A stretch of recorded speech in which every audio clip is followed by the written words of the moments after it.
History is not always written in textbooks. It is often whispered in the tales we call myths. What if the most incredible stories from our past, the ones about sunken cities and warrior queens, were not pure fantasy but fractured memories of real events? This idea is called euhemerism, the belief that legends are grounded in historical reality. By the end of this journey, you will see 50 of our greatest myths in an entirely new light, as the dramatic echoes of actual people, places, and disasters. We will uncover the volcanic eruption that may have inspired a lost civilization and the nomadic warriors who became legendary Amazons. What common story from your childhood do you suspect might hold a hidden truth? Our journey into history's whispers begins with perhaps the most famous legend of all. The story of Atlantis comes to us from the philosopher Plato, who wrote about it in two of his dialogues, Timaeus and Critias. He did not present it as a fable, but as a genuine historical account passed down to the Athenian lawgiver Solon by Egyptian priests. Plato's precision is startling. He dated the fall of Atlantis to exactly 9,000 years before his own time, and described a sophisticated island nation beyond the Pillars of Hercules, what we call the Strait of Gibraltar. This was a maritime empire of immense power and advanced technology, blessed with concentric rings of land and water, and ruled by kings descended from the god Poseidon. Yet its people grew arrogant and corrupt, and in a single terrible day and night of earthquakes and floods, the entire island was swallowed by the sea, vanishing forever. The level of detail is what makes historians pause. Why would Plato, a thinker concerned with ideal states and morality, invent such a specific, dated catastrophe? Many believe he was recording a distorted memory of a real event. The most compelling theory points to the island of Santorini, known in antiquity as Thera. Around the year 1600 before Common Era, a volcanic eruption of almost unimaginable scale tore the island apart. The explosion was hundreds of times more powerful than the one at Krakatoa, sending tsunamis racing across the Aegean Sea that would have devastated the nearby, highly advanced Minoan civilization on Crete. The Minoans were a seafaring power with elaborate palaces and vibrant art, a civilization that seemingly disappeared from history at the height of its power. Could the story of a great island kingdom, advanced and prosperous, destroyed in a cataclysmic natural disaster, have echoed down the centuries? Could the tale of Atlantis be the Bronze Age's most dramatic ghost story, the lingering memory of Thera's fire and the Minoans' fall? Plato's tale of a sunken civilization is a story of nature's fury, but our next legend is one of human ambition and epic conflict. The Trojan War, immortalized in Homer's Iliad, feels like the ultimate myth. A decade-long siege launched for the love of a single woman, Helen, involving gods, demigods like Achilles, and a giant wooden horse. For centuries, it was considered a beautiful fiction, a foundational poem but not history. Then came a man named Heinrich Schliemann, a businessman obsessed with Homer. He believed the stories were true. In the 1870s, he began digging at a mound in Hisarlik in modern Turkey, which ancient tradition pointed to as the site of Troy. What he found would change history. Schliemann uncovered not one city, but multiple cities built atop one another, a literal layered cake of civilizations. His methods were crude, and he famously damaged some of the very history he sought, but his discovery was monumental. He had found a real Troy. The layer that most scholars now point to as the likely candidate for Homer's war is known as Troy 7a. This city shows clear signs of a violent and sudden end around the year 1250 before Common Era. Its walls were damaged by massive fire, and human remains were found in streets, suggesting a brutal sack. This was not a war of gods, but a grim, brutal siege in the late Bronze Age. So what was the real conflict about? It almost certainly was not about a queen named Helen. The Bronze Age was a time of powerful, interconnected kingdoms. The Mycenaean Greeks and the Hittite-influenced peoples of Anatolia, where Troy was located, were major trading powers. Troy itself sat at a critical point controlling access to the Black Sea. The real war was likely a brutal trade war, a fight for economic dominance and control of vital sea lanes. Homer's epic, passed down orally for generations, took that kernel of truth, a devastating war between Greeks and Trojans, and over centuries, embroidered it with divine interventions and legendary heroes. The myth is the memory amplified by poetry. Achilles may never have existed, but the warriors he represents certainly did. The wooden horse was likely a brilliant metaphor for the siege tactics that finally broke the city's will. The story of Troy teaches us that legends are not born in a vacuum. They are the echoes of real pain, real conflict, and real cities that burned, their stories growing grander with every retelling. The legend of King Arthur is a different kind of echo. Unlike the grand, singular catastrophe of Atlantis or the epic war of Troy, Arthur's story is a whisper from a time when history itself was fading into darkness. In the 5th and 6th centuries, the Roman legions had withdrawn from Britain, leaving a power vacuum. Into this chaos came waves of Anglo-Saxon settlers and invaders, clashing with the native Britons who were struggling to hold onto their lands and their Roman-influenced way of life. It was an era so poorly recorded that we call it the Dark Ages, a perfect breeding ground for a hero of mythic proportions. The first written mention of a figure resembling Arthur comes not from a grand chronicle, but from a fiery polemic called On the Ruin of Britain, written by a monk named Gildas around the year 540. He does not name Arthur directly, but he writes of a great British victory at a place called Mount Badon, a battle that halted the Saxon advance for a generation. This victory, he says, was led by a man named Ambrosius Aurelianus, a Romano-British leader of noble birth. Decades later, another monk, Nennius, compiled a more folkloric history. In his work, the name Arthur finally appears not as a king, but as a dux bellorum, a leader of battles.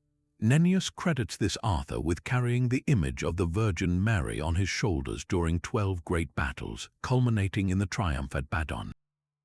This is not yet the king of knights and round tables. This is a portrait of a brilliant military commander, a man who united the fractious British kingdoms just long enough to stem the tide. So who was he, if he existed at all? Most historians today believe Arthur is a composite, a legendary figure built from the deeds of several successful Romano-British warlords. Ambrosius Aurelianus is a prime candidate. Another is a war leader named Artorius, a Roman name that easily morphs into Arthur. These men would have been the last remnants of Roman military tradition, fighting not in shining plate armor, but in the segmented lorica of a Roman officer trying to preserve a crumbling world. And what of Camelot, that shining citadel of justice? There is no grand palace from this period, but archaeology points to a fascinating possibility. In Somerset, England, lies a hill fort called Cadbury Castle. Excavations revealed that in precisely the 5th and 6th centuries, this ancient Iron Age fort was massively refortified. Huge timber ramparts were built, and the site showed evidence of a great hall and imported Mediterranean pottery, signs of a powerful, wealthy ruler making his stand there. To the locals, the association was so strong that for centuries the site was known as Camelot. The legend of Arthur and Camelot, then, is not a fairy tale born from nothing. It is the desperate, hopeful memory of a people who lived through collapse. It is the story of a light in the darkness, a capable leader who provided a fleeting moment of order and victory before the historical record went truly dark. The Round Table, the knights, the wizard Merlin, these are the beautiful, later embellishments of a culture longing for a golden age that may have been, for one brief moment, real. From the mists of Britain's dark age, we travel millennia back and thousands of miles east to the sun-baked plains between the Tigris and Euphrates rivers. Here, written on fragile clay tablets over 4,000 years ago, is humanity's oldest surviving epic poem. The story of Gilgamesh, the semi-divine king of Uruk, is a tale of friendship, the quest for immortality, and a profound encounter with a man who survived a world-ending flood. This ancient Mesopotamian narrative contains a flood story so strikingly similar to the later biblical account of Noah that it forces a startling question. Did a real, catastrophic deluge inspire both? The Epic of Gilgamesh is not a religious text, it is a literary masterpiece, and within it, Gilgamesh seeks out the only man granted eternal life by the gods, a sage named Utnapishtim. To explain his immortality, Utnapishtim recounts a secret of the gods. They had grown weary of humanity's noise and decided to wipe them out with a great flood. But one god, E, took pity on Utnapishtim and instructed him to build a massive cube-shaped boat to take aboard his family, craftsmen, and the seed of all living creatures. A terrible storm raged for 6 days and 7 nights, drowning the entire world. When the waters receded, Utnapishtim released birds to find land, and upon emerging, he made a sacrifice to the gods. The parallels are undeniable, but this story predates the Hebrew Bible by well over 1,000 years. So what were the Sumerians remembering? Look at the geography. Mesopotamia, the land of Sumer, is an alluvial plain. It is flat, low-lying land created by silt deposited by its 2 great rivers. Life there was entirely dependent on the Tigris and Euphrates, but these rivers were also capricious and violent. A normal flood brought fertile soil. An exceptional flood caused by unusual rainfall or a shift in the river's course would have been absolutely apocalyptic. For people living in mud brick houses with their fields and cities built right at the water's edge, a truly massive flood would not just damage their city.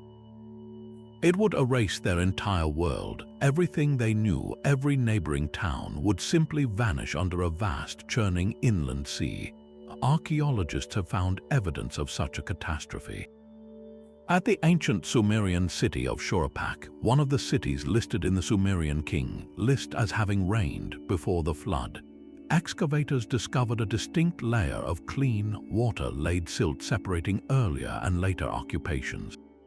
This flood deposit dates to around 2900 before Common Era. At the nearby site of a similar clay layer over 3 meters thick in places was found. These were not gentle overflows, these were catastrophic city-burying events. For the survivors of Shuruppak watching the waters swallow the known horizon, it must have truly felt like the end of all things. The story of a single righteous family warned by a sympathetic deity and surviving in a boat to repopulate the earth is a powerful way to make sense of unimaginable trauma. It transforms a random, natural disaster into a narrative with moral purpose and divine logic. The flood myth, therefore, is likely one of humanity's first and most enduring pieces of disaster reporting. It is the shared memory of a generation that looked out from the high ground and saw only water, a trauma so deep it was woven into the foundational stories of multiple cultures, echoing from Sumerian tablets to the pages of Genesis. The flood stories were born from a shared, terrifying experience of nature's power, but another legendary people emerged from a very different kind of encounter, one filled with equal parts fear and fascination. The Greeks spoke of the Amazons, a nation of fierce, horse-riding warrior women who lived at the edge of their known world. They were depicted as the ultimate barbarians, cutting off one breast to better draw a bow, living in matriarchal societies and clashing with heroes like Heracles and Achilles. For centuries, this was dismissed as pure patriarchal fantasy, a symbolic story Greeks told about the dangerous, untamed other. But what if the Greeks were not inventing, but reporting, however imperfectly, on a culture so radically different from their own that it could only be processed as myth? The answer lies not in Greece, but in the vast, windswept steppes of Eurasia, the domain of nomadic peoples like the Scythians and Sarmatians. Here, archaeology has delivered a stunning revelation. Since the 1990s, excavations of burial mounds or kurgans across modern Russia, Ukraine, and Kazakhstan have uncovered the remains of women buried with unambiguous signs of warrior status. These are not symbolic trinkets. These women were laid to rest with iron swords and daggers, quivers full of arrows, bronze-tipped spears, and armor scales. Even more telling, forensic analysis of their bones reveals the hard, physical marks of a life in the saddle and in combat. Some show evidence of battle injuries, like arrowheads embedded in bone or fractures from heavy blows. Genetic testing confirms these individuals were biologically female. These were not mythical creatures. They were real women who fought, rode, and led. The Scythians and Sarmatians were nomadic confederations where horseback riding and archery were essential skills for survival for both men and women. In a culture constantly on the move, defending herds and engaging in skirmishes, the division of labor known in settled Greek societies simply did not apply. A woman on the steppe needed to be as capable with a bow as any man. To the Greeks, whose women were largely confined to the domestic sphere, encountering such a people would have been profoundly shocking. Greek colonists establishing settlements on the Black Sea coast in places like Olbia would have had direct and likely hostile contact with these nomadic riders. Imagine a Greek hoplite used to fighting in a dense phalanx, facing a mounted archer who could strike from a distance and vanish into the grassland. Now imagine that archer was a woman. The cognitive dissonance would have been immense. The stories they brought back would have grown with each retelling, transforming skilled female horse archers into a monstrous race of man-hating super warriors. The legendary Amazon homeland, often placed near the river Thermodon in modern Turkey, sits right on a historical frontier zone between the Greek world and the steppe. The mythic detail of the Amazons cutting off a breast likely stems from a Greek misunderstanding as well. The Scythian bow was a powerful composite weapon, and to draw it effectively, clothing or a leather guard would have been used to protect the chest. A Greek observer seeing a female archer with a flat chest on one side may have invented the brutal explanation that made sense within their own cultural framework. So the Amazons were not a fantasy, but a refraction. They are the Greek mythological interpretation of the Sarmatian and Scythian warrior women they actually encountered, feared, and fought. The legend is a cultural collision fossilized in story, proof that sometimes the most incredible myths are born from a simple, terrifying truth the storytellers could not fully comprehend. The steppe warrior women were a terrifying reality for the Greeks, but another legendary figure represents a very different kind of resistance, one born not on distant plains, but in the heart of England's own greenwood. The story of Robin Hood, the outlaw who robbed from the rich to give to the poor, feels like a timeless fantasy of justice, yet its persistence hints at a deep historical truth. Who was the man behind the Green Hood? The search begins in the ballads, the popular songs of the late medieval period that first spread his fame. In the earliest surviving versions, like a jest of Robin Hood, he is not a dispossessed nobleman, but a yeoman, a free commoner. He operates with a band of loyal men in Barnesdale, a forested area in South Yorkshire, or the more famous Sherwood Forest in Nottinghamshire. His enemies are always the same, a corrupt abbot, a greedy bishop, and most of all, the Sheriff of Nottingham. This is not a random cast of villains. It is a precise portrait of local authority in 13th and 14th century England. To understand why Robin Hood became a folk hero, you must understand the forest. In medieval law, a forest was not just a wooded area. It was a legal entity, a royal hunting preserve governed by harsh, separate laws known as the forest law. Common rights like grazing livestock or collecting firewood were severely restricted or outright banned to protect the king's deer.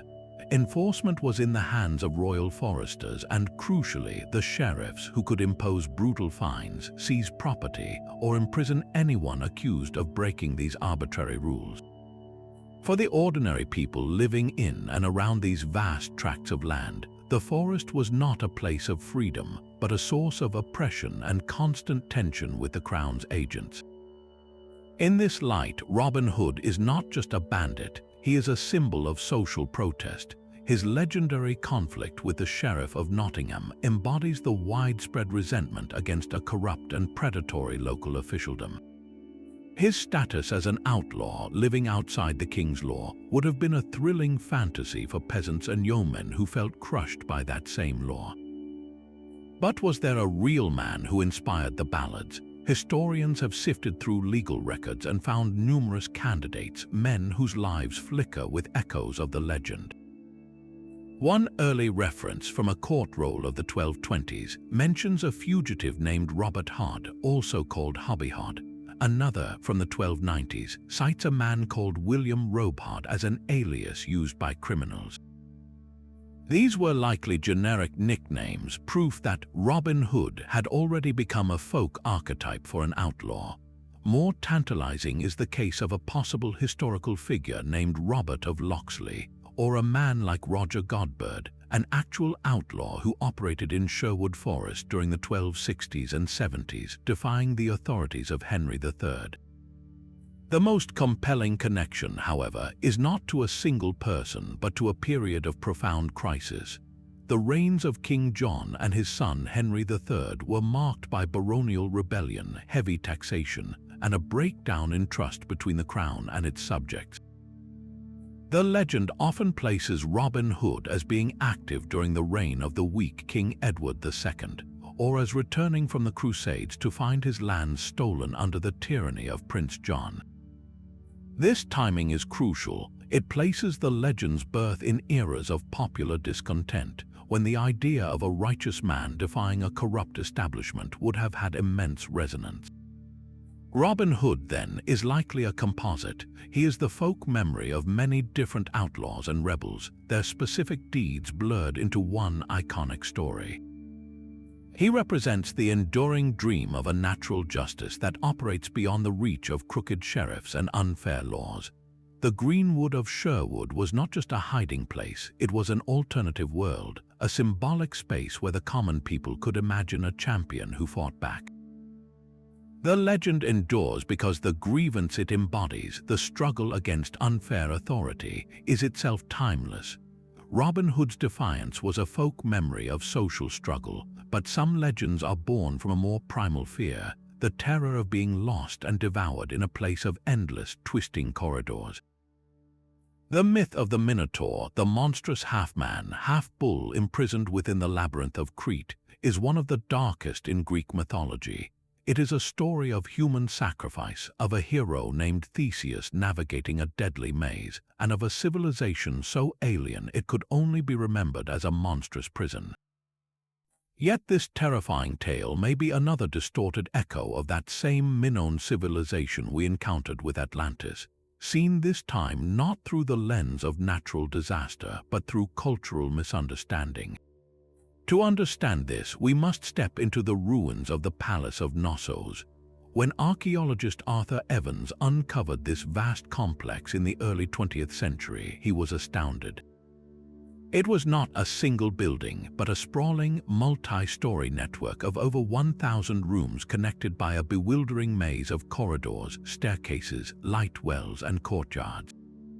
Storage magazines held giant jars for grain and oil. Frescoes depicted graceful, athletic figures, and the architecture was sophisticated with advanced plumbing and ventilation. For a Greek visitor from the later, more austere Mycenaean or classical periods, this sprawling, colorful palace would have been utterly disorienting. There was no clear, symmetrical plan. Corridors turned back on themselves, rooms opened unexpectedly into grand courtyards, and one could easily get lost. The very word labyrinth likely derives from the Minoan word labris, meaning a double-headed axe, a sacred symbol found carved everywhere at Knossos. So the labyrinth was not a designed puzzle to hold a monster, it was simply the palace itself, a monumental administrative and religious center that to outsiders seemed like an incomprehensible maze. But what of the monster at its heart, the Minotaur? Here, the vibrant art of the Minoans provides a stunning clue. Frescoes and seal stones from Knossos repeatedly show a breathtaking and dangerous ritual, bull leaping. In these images, acrobats, both male and female, are depicted gracefully vaulting over the backs of charging bulls, grasping the horns and somersaulting to land behind the animal. This was not a crude bullfight, but a highly stylized, possibly religious performance that celebrated the power and grace of the bull, a central figure in Minoan worship. To the later Greeks, whose culture did not include such practices, these depictions would have been shocking and bizarre. The idea of humans interacting so intimately with a powerful bull in a ceremonial context within the confusing palace could have easily warped over centuries of retelling. The graceful acrobat leaping over the bull might have transformed in memory into a monstrous fusion of the two, a half-bull, half-man creature. The ritual itself, which undoubtedly carried risk and may have involved occasional fatalities, could have been reinterpreted by outsiders as a brutal form of human sacrifice to a bull god. The myth's final element is the tribute, the story that Athens was forced to send 7 youths and 7 maidens every 9 years to be fed to the Minotaur. This could reflect a historical reality of Minoan dominance over the Aegean. Before their collapse, the Minoans, with their powerful navy, likely exacted some form of tribute or held sway over other islands and coastal settlements, including early Athens. The oppressive demand for human tribute could be a folk memory of that political and economic subjugation, translated into the most horrifying terms possible. So the legend of the Minotaur is not a random monster story. It is a layered cultural trauma. It is the Mycenaean Greeks, the eventual conquerors of Crete, looking back at the ruins of a civilization they had overcome but did not fully understand.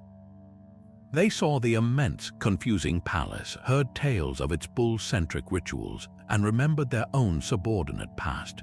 Over generations, these elements fused into the haunting myth of the labyrinth, a story that perfectly encapsulates the fear of a lost, powerful, and strangely beautiful world that seemed both magnificent and monstrous.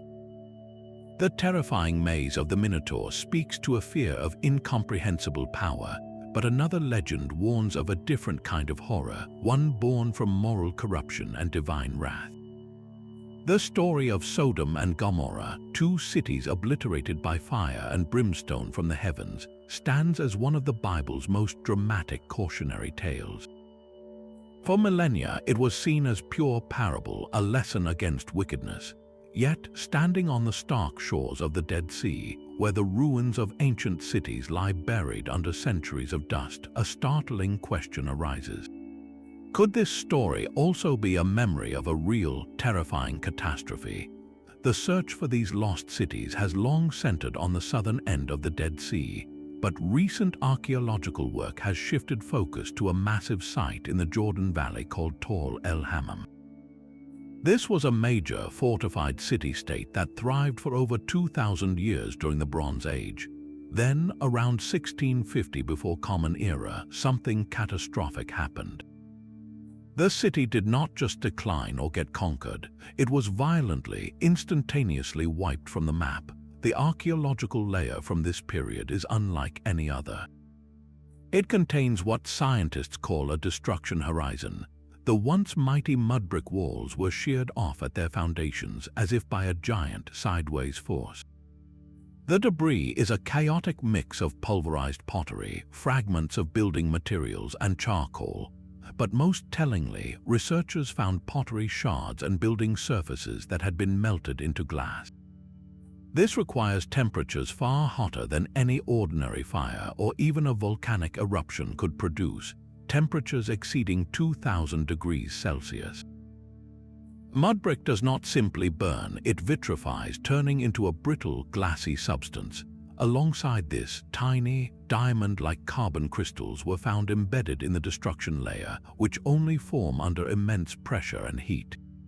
The evidence pointed to a single, horrifying conclusion: this was the site of a cosmic airburst, similar to the Tunguska event in Siberia in 1908, but on a much larger scale. The evidence pointed to a single, horrifying conclusion: this was the site of a cosmic airburst, similar to the Tunguska event in Siberia in 1908, but on a much larger scale. The evidence pointed to a single, horrifying conclusion: this was the site of a cosmic airburst, similar to the Tunguska event in Siberia in 1908, but on a much larger scale. The theory suggests a small asteroid or comet entered the Earth's atmosphere and exploded several kilometers above the ground, releasing a blast of heat and pressure comparable to a nuclear detonation. The thermal pulse would have instantly ignited everything flammable for miles: clothing, wood, crops. The subsequent shockwave would have flattened every structure, scattering debris and creating hurricane-force winds.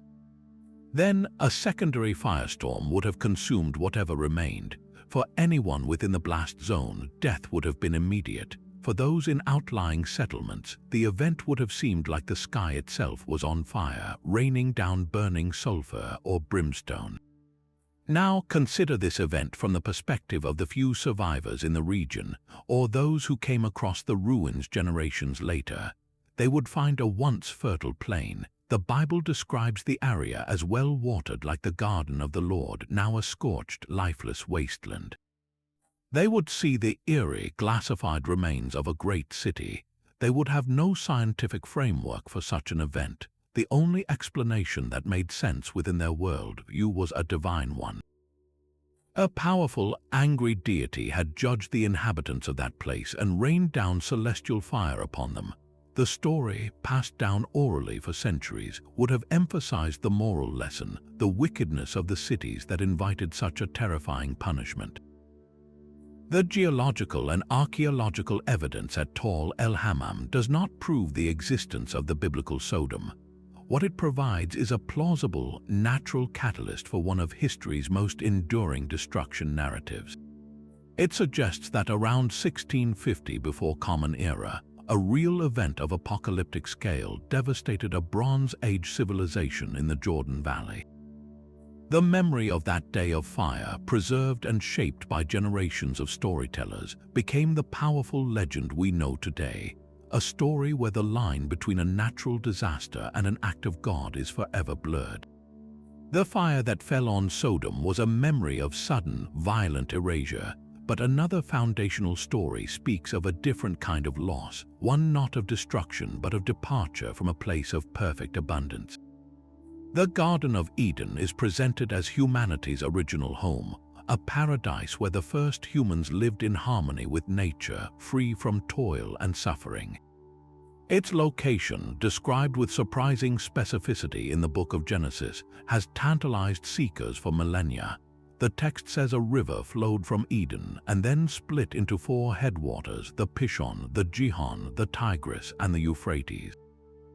Two of those, the Tigris and Euphrates, are very real, defining the heartland of ancient Mesopotamia. This precise geographical anchor suggests the storytellers were not dreaming of a purely mythical realm, but were pointing to a real, remembered landscape, perhaps at the very cradle of civilization itself. The most logical candidate is the lush, river-fed region of southern Iraq, where the Tigris and Euphrates draw close together before flowing into the Persian Gulf. In antiquity, this area was a vast network of marshes and incredibly fertile land, a literal garden compared to the surrounding desert. For a people with roots in that region, the story of Eden could be a collective folk memory of their ancestral homeland, an idealized portrait of the Mesopotamian floodplain at its most generous. But the power of the Eden story goes far beyond simple geography. It encapsulates a profound and universal human experience, the Neolithic Revolution. This was the moment, beginning around 12,000 years ago, when our ancestors made the monumental shift from nomadic hunting and gathering to settled agriculture. It was the dawn of farming, of permanent villages, and ultimately of cities. We often view this as unambiguous progress, but the Eden narrative hints at a deep cultural ambivalence about this change. In the garden, life is effortless. Food is provided by fruit-bearing trees. There is no mention of planting, weeding, or harvest. The punishment for eating the forbidden fruit is explicitly tied to the hardships of the agricultural life. For Adam, the ground is cursed, and he will eat his bread by the sweat of his brow. For Eve, childbirth becomes painful. The story frames the invention of farming not as a triumph, but as a fall from grace, an exile from a state of natural abundance into a world of relentless labor, pain, and mortality. From the perspective of later generations looking back, the shift to agriculture brought undeniable burdens, fixed societies with social hierarchies, new diseases from domesticated animals, and a dependency on the unpredictable cycles of weather. The Eden myth, then, can be seen as a poetic explanation for why life is so hard. It answers a timeless question: if we were meant to thrive, why do we struggle so much? The answer provided is that we once lived in a perfect world, but we lost it through our own actions, our desire for knowledge that separated us from the innocence of nature. The paradise lost is not just a place on a map, but a state of being, a romanticized memory of the hunter-gatherer past, when small bands roamed a world that felt endlessly bountiful, free from the drudgery of the plow and the anxieties of stored wealth. The longing for Eden is the longing for a simpler time before history, before civilization's complications, a powerful story born from the deepest roots of our collective past. The longing for a lost paradise is a powerful human dream, but another legend reveals a desire even more potent, the dream of stopping time itself. The Fountain of Youth is a story so simple and so compelling, it feels like it must be true. A magical spring whose waters could restore youth and grant immortality, a prize sought by kings and adventurers for centuries. Its most famous seeker was the Spanish explorer Juan Ponce de Leon, who, according to popular tales, sailed to Florida in 1513 specifically to find it. While historians now doubt he was actively hunting the fountain, the persistence of the story is a clue. It is not a random fantasy, but a perfect symbol for the real, driving force behind much of the age of exploration, the desperate European hunger for new resources, especially medicinal ones. In the 15th and 16th centuries, Europe was a place of limited medical knowledge and constant, brutal disease. Life was often short and painful.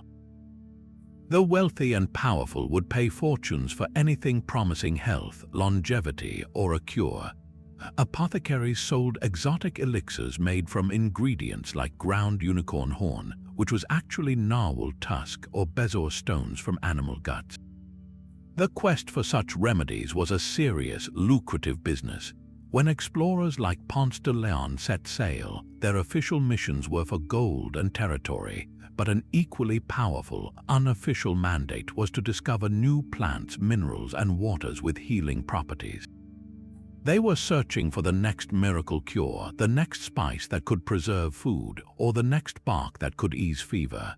This is where the legend of the fountain takes root in reality. As Spanish expeditions pushed into the Caribbean and what is now the southeastern United States, they encountered indigenous peoples with sophisticated knowledge of local botany. They learned of powerful natural springs and heard stories, likely through mistranslation or cultural misunderstanding, about places with restorative waters. For a European mindset steeped in alchemy and the search for panaceas, it was a short leap to interpret these reports as confirmation of a mythical, life-giving spring. The legend of the Fountain of Youth, then, is a historical metaphor. It represents the immense value placed on indigenous knowledge and the hope that the New World held not just material wealth, but the ultimate treasure, the secret to cheating death. Ponce de Leon's voyage to Florida, a land he named for its flowers, was part of this wider search. He was indeed seeking something of great value, but it was likely the more tangible rewards of land, a governorship, and the natural resources that promised health and profit. The fountain persists in our imagination because it crystallizes a timeless human yearning, one that propelled ships across oceans and transformed the map of the world, all in pursuit of a cure for our most fundamental vulnerability. The quest for immortality drove explorers across oceans, but another legendary journey was fueled by a more tangible treasure, pure gold. The story of Jason and the Argonauts is one of the great adventure myths of ancient Greece. A young hero, Jason, is sent on an impossible mission by a wicked king to retrieve the golden fleece from the far-off kingdom of Colchis. He gathers a crew of legendary heroes, the Argonauts, and sails the ship Argo through clashing rocks and past sirens to claim his prize. For centuries, this was seen as a pure fantasy, a story of monsters and magic. But if we pull back the layer of myth, we find a remarkably accurate map of early Greek ambition, pointing directly to a real place, the eastern shore of the Black Sea, in what is now the country of Georgia. This region, known to the Greeks as Colchis, was legendary for its wealth. Greek colonies had been established on the Black Sea coast, and traders brought back incredible stories of a land rich in gold, timber, and exotic goods. The voyage of the Argo, therefore, is not just a hero's journey. It is a mythological blueprint for the dangerous but lucrative trading expeditions that Greek sailors were undertaking into that unknown sea. So what was the Golden Fleece itself? The answer lies in a fascinating and very real ancient technology. In the mountainous rivers of Colchis, gold was indeed plentiful, but it was found not in large nuggets but as fine dust washed down from the hills. To collect it, local people used a method still seen in some parts of the world today. They would submerge a sheepskin into the flowing stream. The fleece's oily lanolin and dense wool fibers would trap the tiny, heavy particles of gold dust while allowing the lighter sand and silt to wash away. After a time, the skin would be pulled out, allowed to dry, and then beaten or shaken to release the collected gold. The fleece itself, glittering with metallic flakes, literally became golden. To a Greek trader hearing a second-hand account, the story of a golden fleece in a distant kingdom would have been a perfect, poetic description of both the resource and the ingenious method used to harvest it. Jason's quest, then, transforms from a fairy tale into a powerful metaphor. The Argonauts represent those early Greek explorers and merchant adventurers, braving the treacherous waters of the Black Sea, which the Greeks called the inhospitable sea before they mastered its routes. The clashing rocks they navigated could symbolize the dangerous Bosporus Strait, the narrow, turbulent gateway to that sea. The dragon that guarded the fleece might represent the very real perils and fierce local tribes protecting their valuable resources. Jason's mission was to bring that source of wealth back to Greece, just as real traders sought to establish routes for gold, metals, and other luxuries. The myth preserves the memory of a time when such a journey was the pinnacle of human daring, a voyage to the very edge of the known world where fortune literally hung from a tree, guarded not by a monster, but by the immense difficulty and risk of the enterprise itself.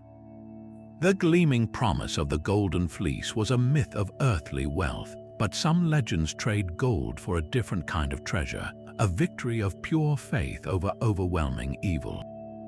The tale of St. George and the Dragon is one of the most iconic images in Western culture, a mounted knight in shining armor, spear poised to slay a monstrous serpent. While it is a cornerstone of Christian mythology, its origins are a fascinating palimpsest, written over layers of older stories and, most compellingly, the life of a real man whose sacrifice was later transformed into epic allegory. The historical George was not a knight of the Middle Ages, but a soldier of the late Roman Empire. He served as an officer, a tribune, in the legions of Emperor Diocletian in the late 3rd century. This was a time of fierce persecution for Christians, and Diocletian launched one of the most brutal campaigns against them. George, a Christian himself, was ordered to participate in the purge. He refused. In a stunning act of defiance, he publicly renounced the emperor's edict, professed his faith, and gave away his wealth to the poor. For this, he was tortured and ultimately executed in the city of Lydda in Palestine around the year 303. His courage made him a venerated martyr almost immediately, a symbol of steadfast faith against imperial tyranny.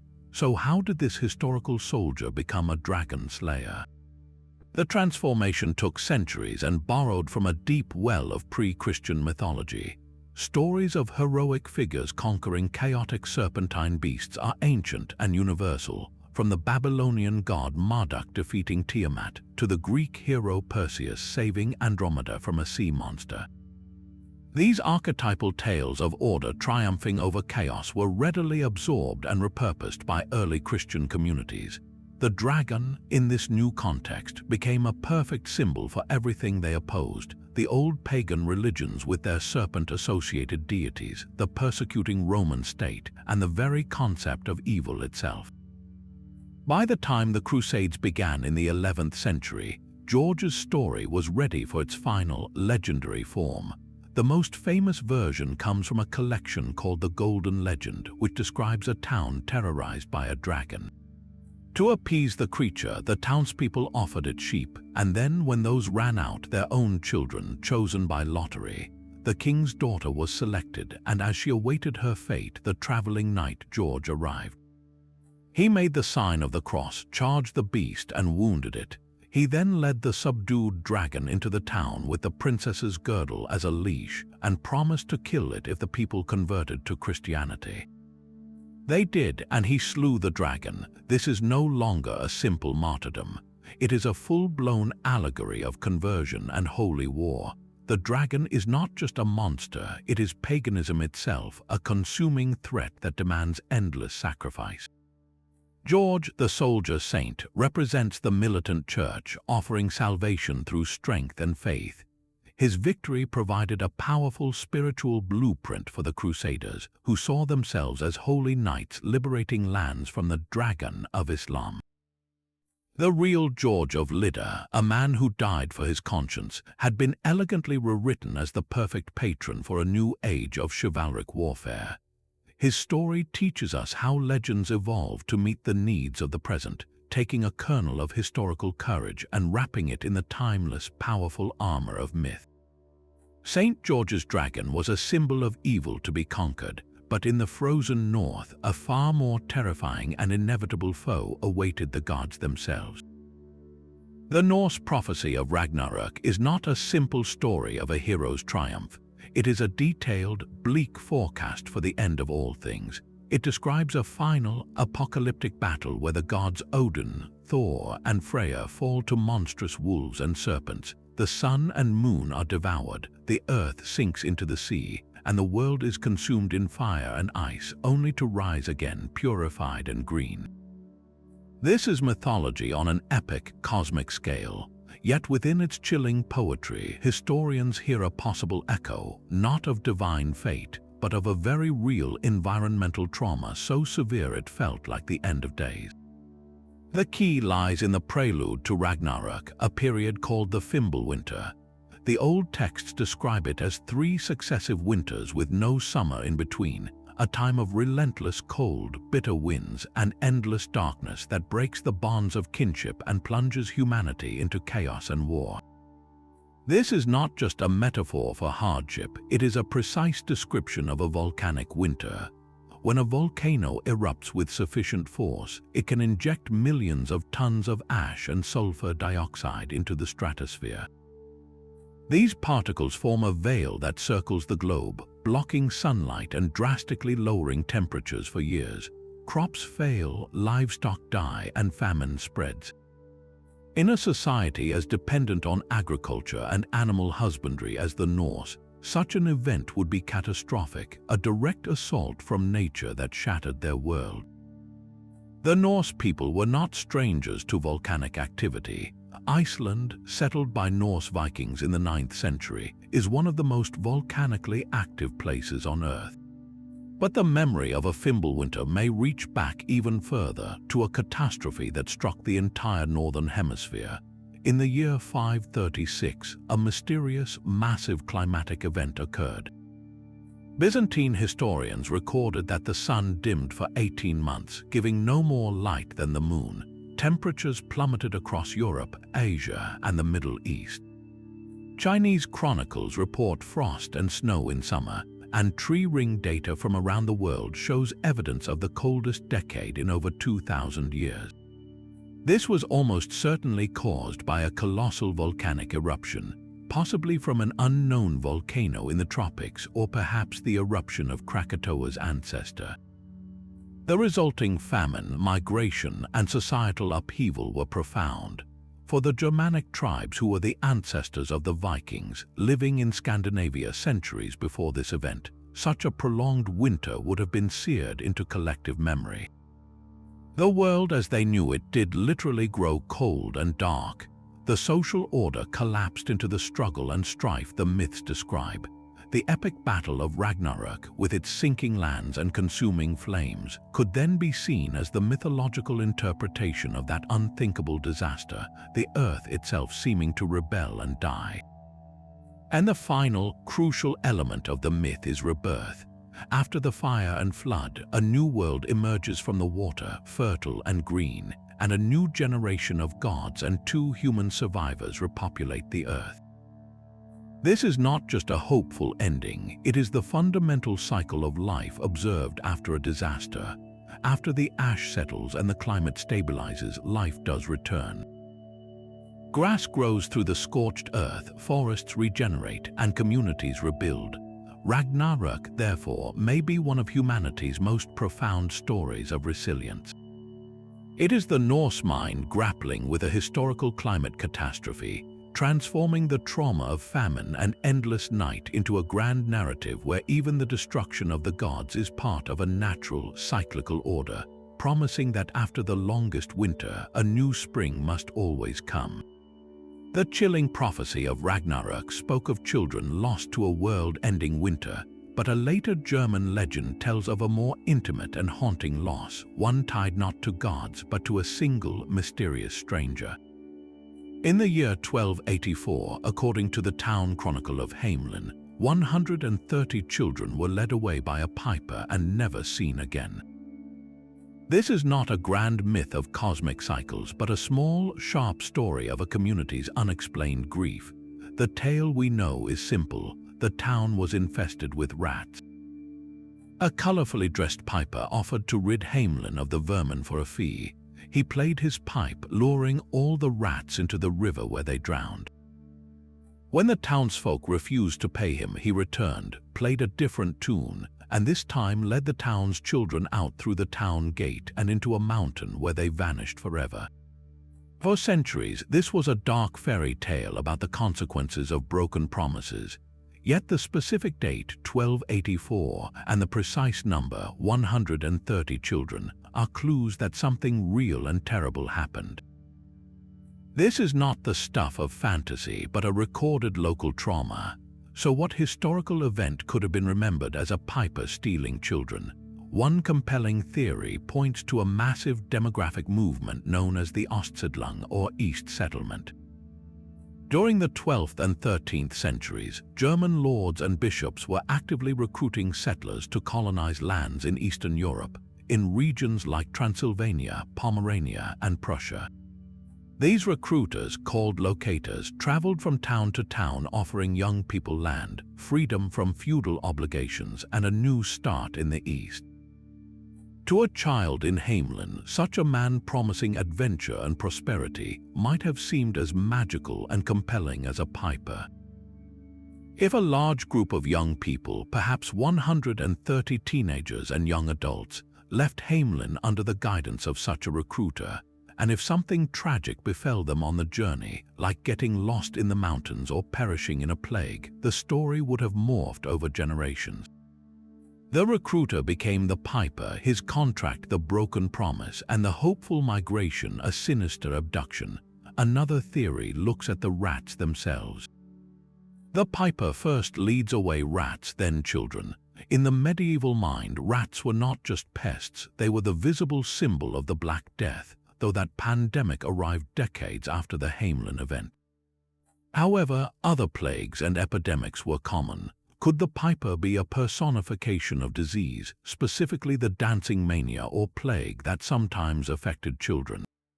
Or perhaps the story conflates two events, a rat infestation and a separate tragedy that took the young. The mountain they enter could symbolize mass death, a communal grave. The legend's power lies in its eerie specificity amidst the fog of history. It feels less like an invented parable and more like a community trying to make sense of an inexplicable catastrophe.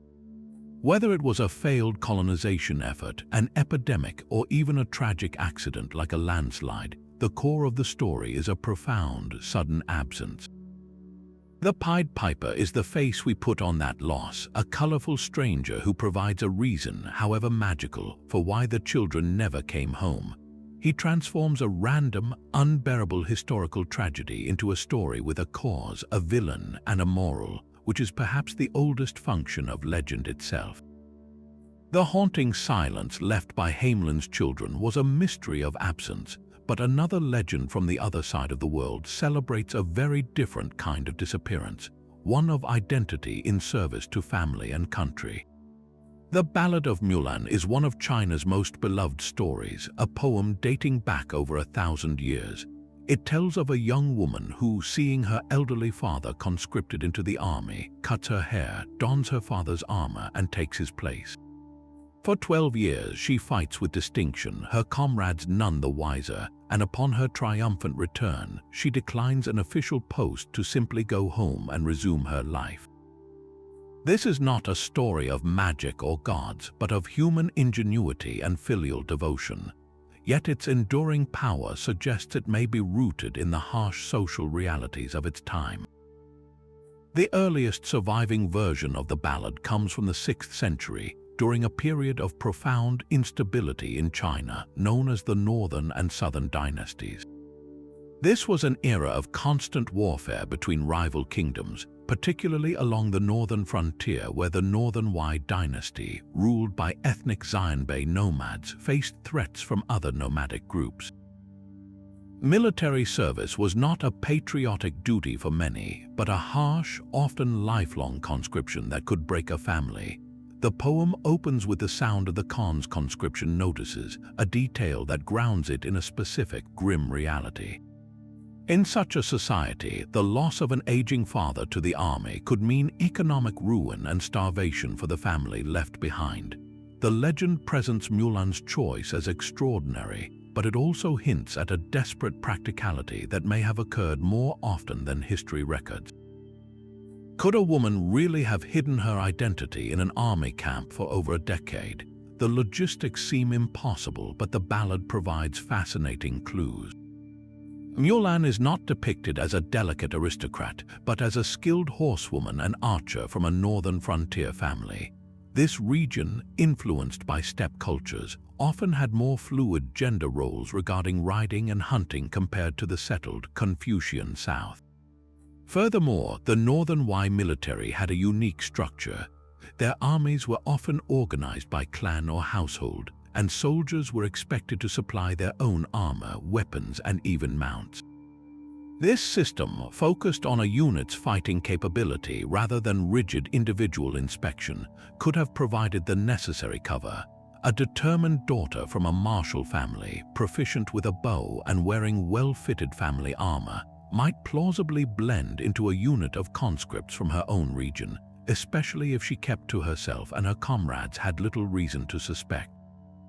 The ballad's most compelling evidence, however, is its poignant ending. When Mulan reveals herself to her astonished comrades, their reaction is not horror or anger, but awe. The story does not end in punishment, but in celebration.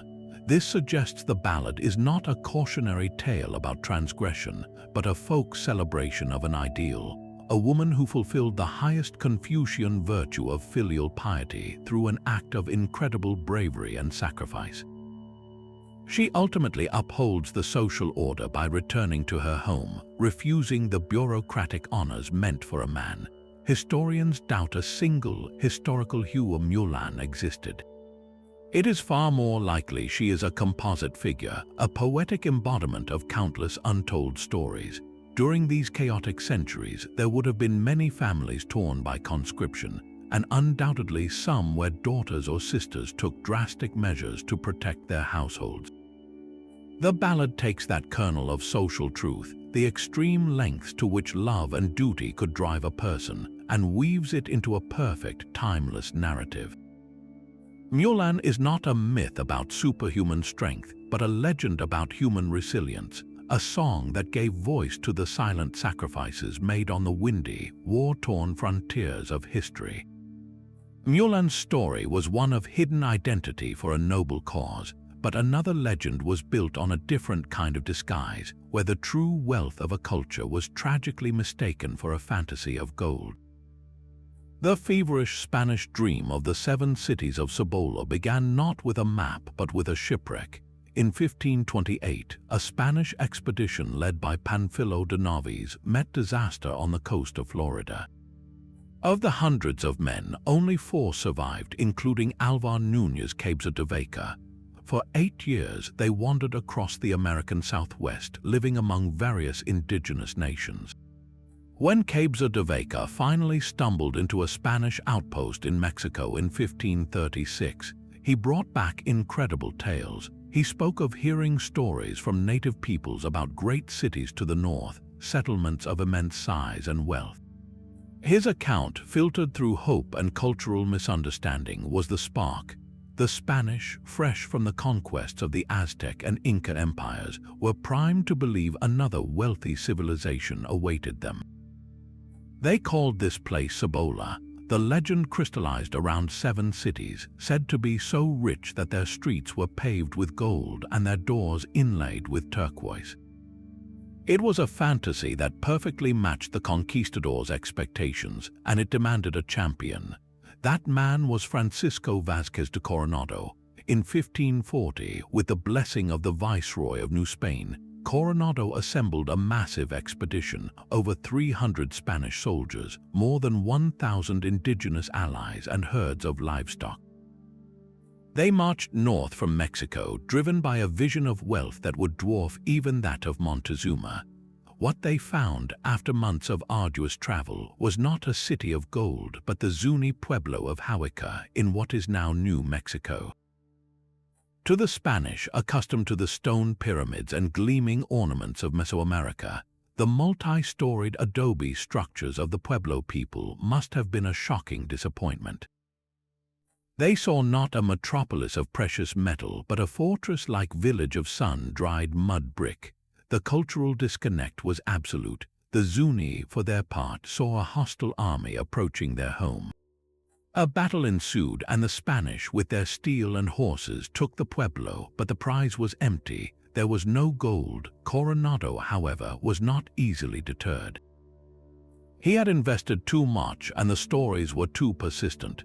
He spent the next 2 years fanning his expedition out across the vast landscape, from the Grand Canyon to the plains of Kansas, chasing every rumor of Quivira, another fabled city of riches.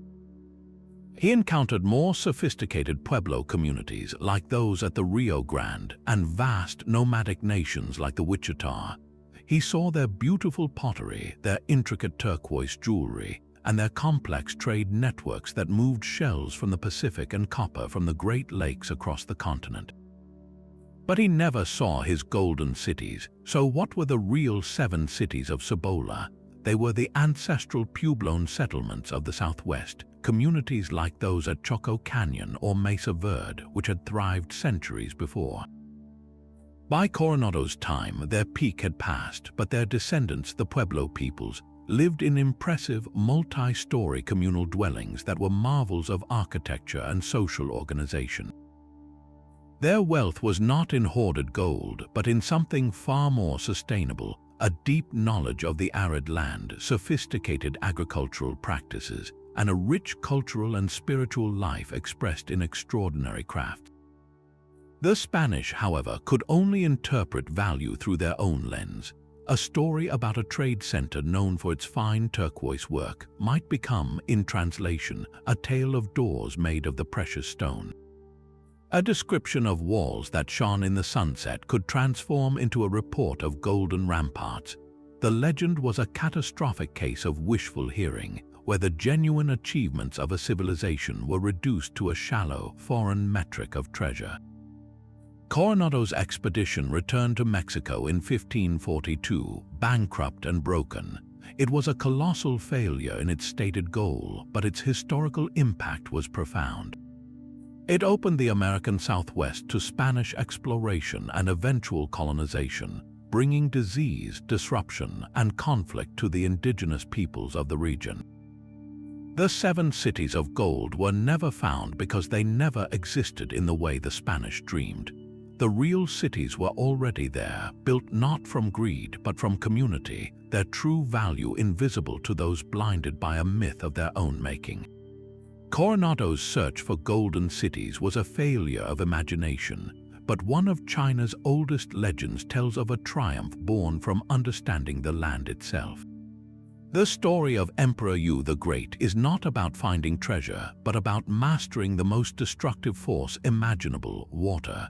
For generations, a terrible flood was said to have inundated the land, with waters reaching the hills and touching the heavens. Yu's father, Gun, tried to control it by building dikes, but he failed and was executed. Yu took a different approach. He spent 13 years dredging channels, directing the floodwaters to the sea, carving out the courses of China's great rivers with his own hands. His labor was so intense that his body became deformed, his hands calloused, and his legs hairless from constant wading.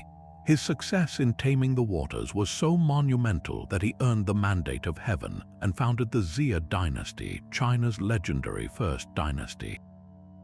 For centuries, this was seen as a powerful etiological myth, a story explaining how China's geography came to be and legitimizing the rule of its emperors. But what if this myth, like the story of Noah, preserves the memory of a real, catastrophic deluge? The answer may lie in the mud and stone of the Yellow River. In 2016, a team of scientists made a startling discovery. At a site called Lajia in Qinghai Province, they found evidence of a massive, sudden flood on the Yellow River around the year 1920 before Common Era. The geological signature was unmistakable, a layer of silt and sediment far too large to be from a normal seasonal overflow. The scale was staggering. They estimated the flood discharge was about 300 to 500 times greater than the river's average modern flow. It was a flood of biblical proportions, one that would have devastated the entire river valley for hundreds of miles, obliterating any settlements in its path.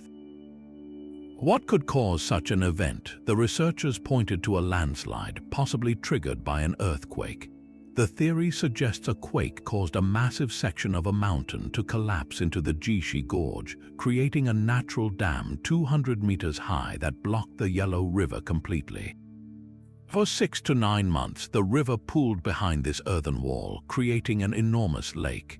Then, inevitably, the dam burst. The pent-up energy of that entire lake would have been unleashed in a single, catastrophic wave, roaring down the river valley with unimaginable force. For the Neolithic communities living along the Yellow River, this would have been an apocalypse. The world they knew was simply washed away. Now, consider the timeline. The geological date for this megaflood, around 1920 before Common Era, aligns strikingly with a major shift in Chinese archaeology. Right after this period, we see the emergence of the Erlitou culture, a sophisticated Bronze Age society with large palaces, workshops, and a clear social hierarchy.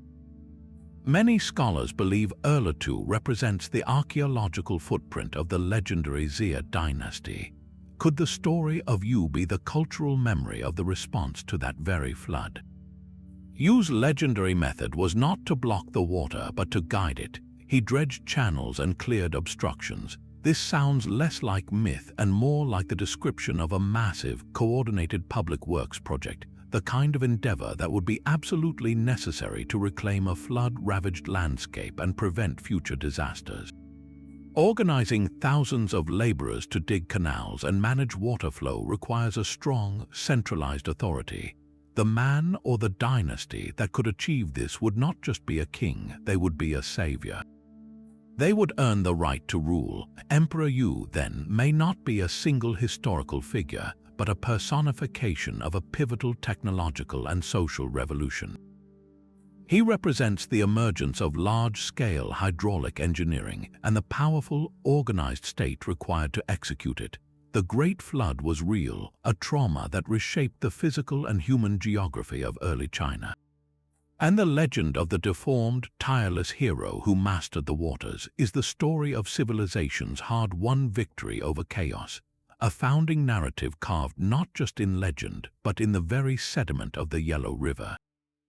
The Atlantic's horizon was not an empty space, but a wall of fear for the ancient Mediterranean mind. They called it the Gates of Hercules, the towering rock of Gibraltar on one side, and the mountain of Jebel Musa on the other, forming the final portal between the calm, familiar waters of their sea and the vast, roaring unknown. This was not merely a geographical feature, it was a psychological frontier, a limit beyond which the maps ended and monsters began. The legend said the hero Heracles himself had placed these pillars as a warning, marking the boundary of the civilized world. To pass through them was to risk everything, a belief that speaks volumes about the real, terrifying challenges of early navigation. For Greek and Phoenician sailors, whose voyages were confined to the sun-drenched, island-dotted Mediterranean, the Atlantic presented a different kind of ocean. The tides were immense and unpredictable, the winds fierce and constant from the west, and the swells could dwarf their small oar and sail-powered vessels. The water itself changed color, turning a deeper, colder blue. Without familiar coastlines to hug, navigation by the stars alone was a daunting, perilous skill. The legend of the Gates, then, served a practical purpose. It was a story that reinforced a necessary caution, a cultural safeguard against overconfidence. Venturing out meant leaving behind the known gods and currents for a realm ruled by chaos. Yet, as with all such boundaries, the legend also sparked a contrary desire, a burning curiosity about what lay beyond. The very fact that a story was needed to deter sailors proves that some were looking and some were daring to go. The Phoenicians, master mariners from the Levant, likely did slip through these gates in secret, establishing trade routes for tin from Britain that they guarded with their lives. Their stories of sea monsters and impassable currents may have been deliberate misinformation, a corporate secret protected by myth. So the Gates of Hercules stand as a perfect symbol in our search for historical truth. They represent the very real, physical dangers that created a mental barrier, a limit so powerful it took a hero's name to enforce it. But they also mark the moment when legend becomes a challenge, when the story of a boundary inevitably invites someone someday to see what is on the other side. Those pillars of Hercules marked a boundary of fear, but another foundational legend was born from a boundary of a different kind, a riverbank where a new order would rise from violence and myth. The story of Romulus and Remus is the ultimate origin story for the Western world. Twin brothers, sons of the god Mars, abandoned on the banks of the Tiber River, suckled by a she-wolf and raised by a shepherd, only to grow up and found a city. Their tale ends in fratricide, with Romulus killing Remus after a quarrel over walls, becoming the first king of Rome in the legendary year 753 before Common Era. The image of the wolf and twins is so iconic it feels inseparable from Rome itself. Yet beneath this vivid, brutal folklore, archaeologists hear the faint, real echoes of a process that was far less dramatic but no less revolutionary: the slow, messy coalescence of villages into a city. For a long time, scholars dismissed the founding date as pure fiction. Then, excavations on the Roman Forum began to tell a different story. Deep beneath the marble of the imperial era, they found something remarkable: a simple, ancient cemetery. And below that, the post halls and drainage gullies of the earliest huts perched on the Palatine Hill. The date for these first settlements, the mid-8th century before Common Era. The archaeological evidence and the legendary date align with an eerie precision. This tells us the Romans of later centuries were not inventing from nothing. They were preserving a genuine, ancient memory of when their city began. But the myth does more than mark a calendar. It encodes the complex, often violent social realities of that beginning. The legend is not a clean story of one man's vision. It is a tapestry of conflict and integration. Romulus and Remus are of royal but disputed birth, connecting them to the neighboring city of Alba Longa. Their followers are a band of outcasts and shepherds. After founding the city, Romulus faces a critical problem: a lack of women. His solution is the infamous rape of the Sabine women, where he invites the neighboring Sabine tribe to a festival and his men seize their daughters. This leads to war, but the story does not end in total victory. The Sabine women, now wives and mothers, intervene between their new Roman husbands and their Sabine fathers, pleading for peace. The resolution is a merger. The Sabine king, Titus Tatius, rules jointly with Romulus, and their peoples unite, strip away the supernatural elements, and this reads less like a fairy tale and more like a political document written in story form. It explains the origins of Rome's unique social and political structures.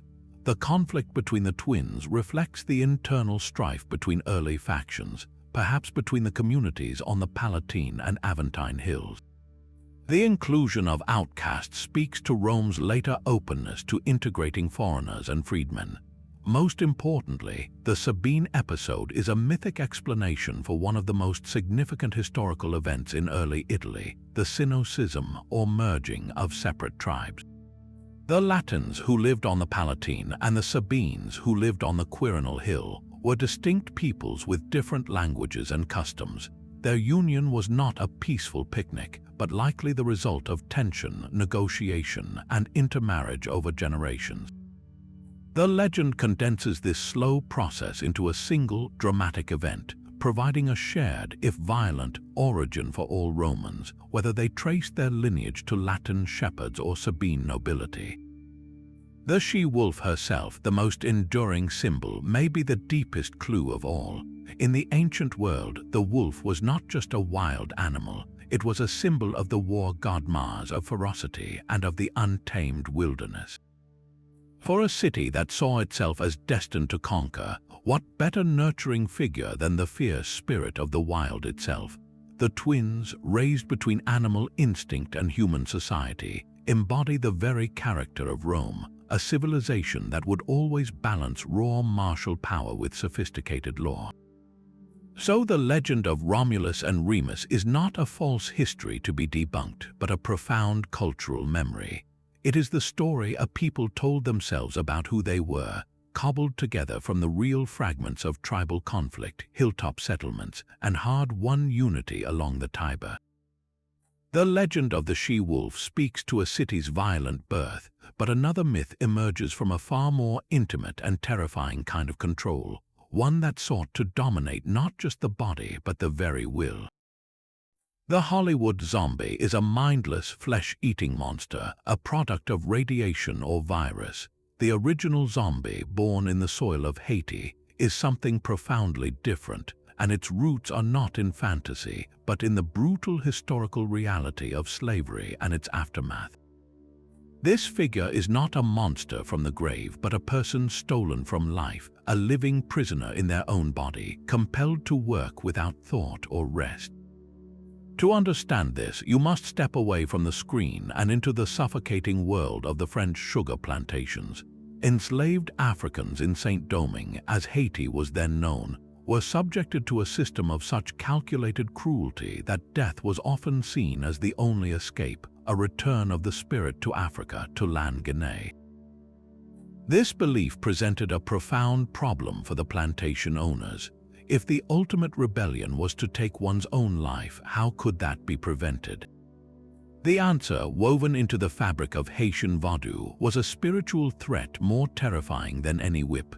It was said that a powerful baka, a sorcerer, could capture a person's tai bon ange, their little good angel or a part of their soul. This stolen essence could be sealed in a jar, leaving the victim in a state of profound psychological and physical submission. The person might be buried, then later dug up, appearing dead to their community, but now a zombie, a soulless laborer bound to serve the baka or the plantation owner forever. This was not mere superstition. It was a perfect social control mechanism, a spiritual deterrent that made even the release of death seem perilous. But the legend hints at a chilling, practical method behind the magic. In the 1980s, ethnobotanist Wade Davis investigated accounts of real, verified zombies, people who had been declared dead and buried, only to reappear years later in a trance-like state. His research pointed to a terrifying pharmacological possibility. Certain bokkers possessed knowledge of complex poisons derived from local plants and animals, most famously the puffer fish, which contains a potent neurotoxin called tetrodotoxin. Administered in a precise dose, this toxin can dramatically slow a person's vital signs, plunging them into a paralytic state so deep they appear clinically dead to the crude medical examinations of the time. The victim is buried in a panic, then later exhumed by the bokker, awakened but often brain damaged from oxygen deprivation, and frequently drugged further with potent psychoactive pastes containing datura or other deliriant plants. The person would be utterly broken physically and mentally. They would believe they had died and were now a zombie with no will of their own. This practice, while rare, was historically a form of severe social punishment within secret societies or a tool of terror used by powerful figures.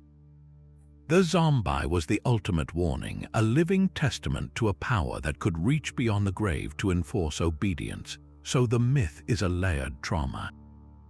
It is a spiritual story born from the desperate psychology of slavery, a cultural memory of pharmacological knowledge weaponized for control, and a folk legend that explained very real, mysterious disappearances and the haunting sight of a lost soul wandering the roads. The zombie is not a movie monster, but the ghost of history itself, a walking reminder of a time when the greatest fear was not death, but being denied the freedom to rest even after you are gone. The zombie was a specter of stolen will, but the Spanish conquistadors were haunted by a vision of stolen treasure on a scale that dwarfed all reason. Their obsession had a name, El Dorado, the Gilded One.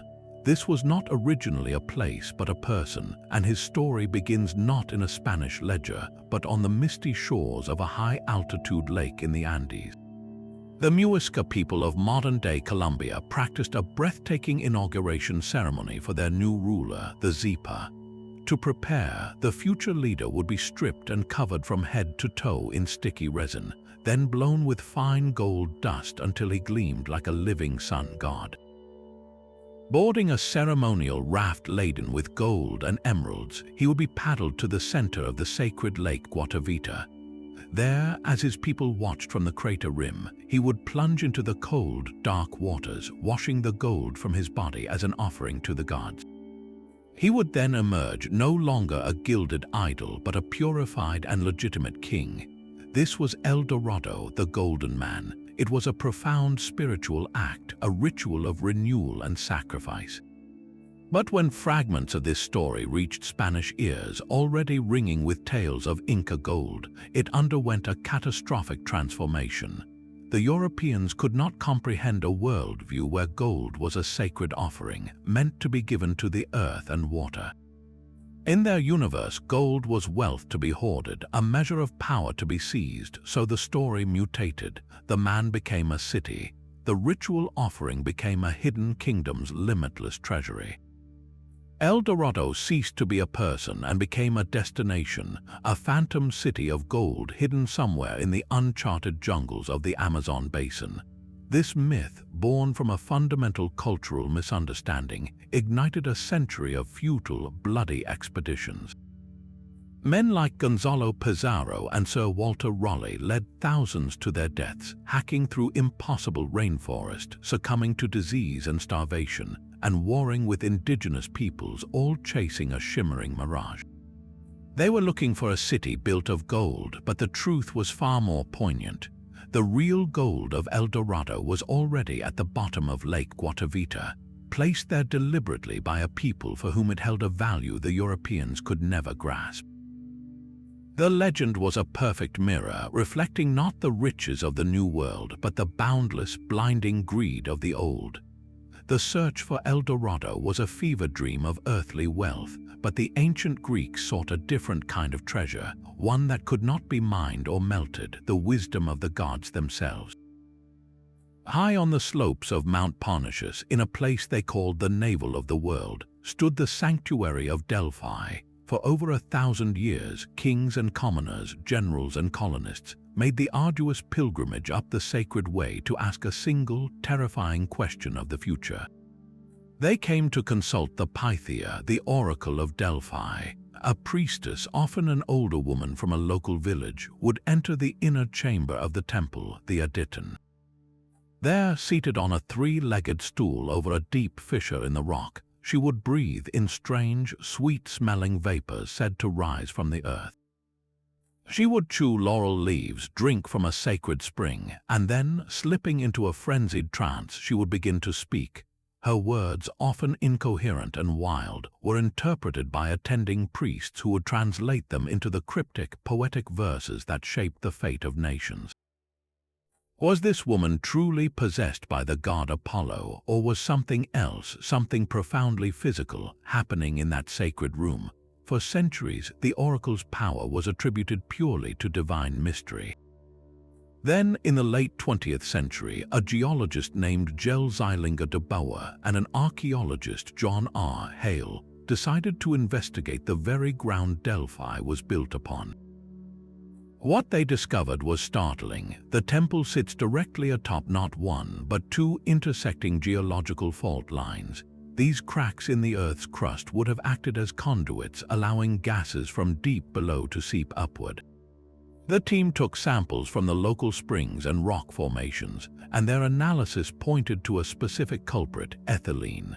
This is a sweet-smelling hydrocarbon gas, and in low concentrations, it acts as a potent psychoactive agent. Inhalation can induce a trance-like state, a feeling of disembodied euphoria, and even violent physical convulsions, symptoms that match ancient descriptions of the Pythia's condition perfectly. She was not faking her ecstasy, she was chemically intoxicated. The sacred vapor was real. This scientific finding does not diminish the oracle's historical significance, it deepens it. The priests of Delphi had, through trial and error over generations, discovered a powerful natural phenomenon and institutionalized it. They created a flawless ritual theater around it. The petitioner, after paying a fee and making a sacrifice, would present their question. The Pythia, in her altered state, would provide a raw, emotional response. The priests, who were among the most politically informed men in Greece, having consulted with ambassadors and heard reports from across the known world, would then craft that raw material into an ambiguous verse. The genius of Delphi was in the ambiguity. When King Croesus of Lydia asked if he should go to war with Persia, the oracle famously replied that if he did, a great empire would be destroyed. He assumed it was Persia, it was his own. The oracle was never wrong because its prophecies were designed to be interpreted in multiple ways after the fact. This system made Delphi the single most influential institution in the Greek world for centuries. It was less a fortune-telling service and more the ancient world's premier think tank and diplomatic clearinghouse, a place where geopolitical intelligence was gathered, processed, and dispensed under the unassailable authority of the divine.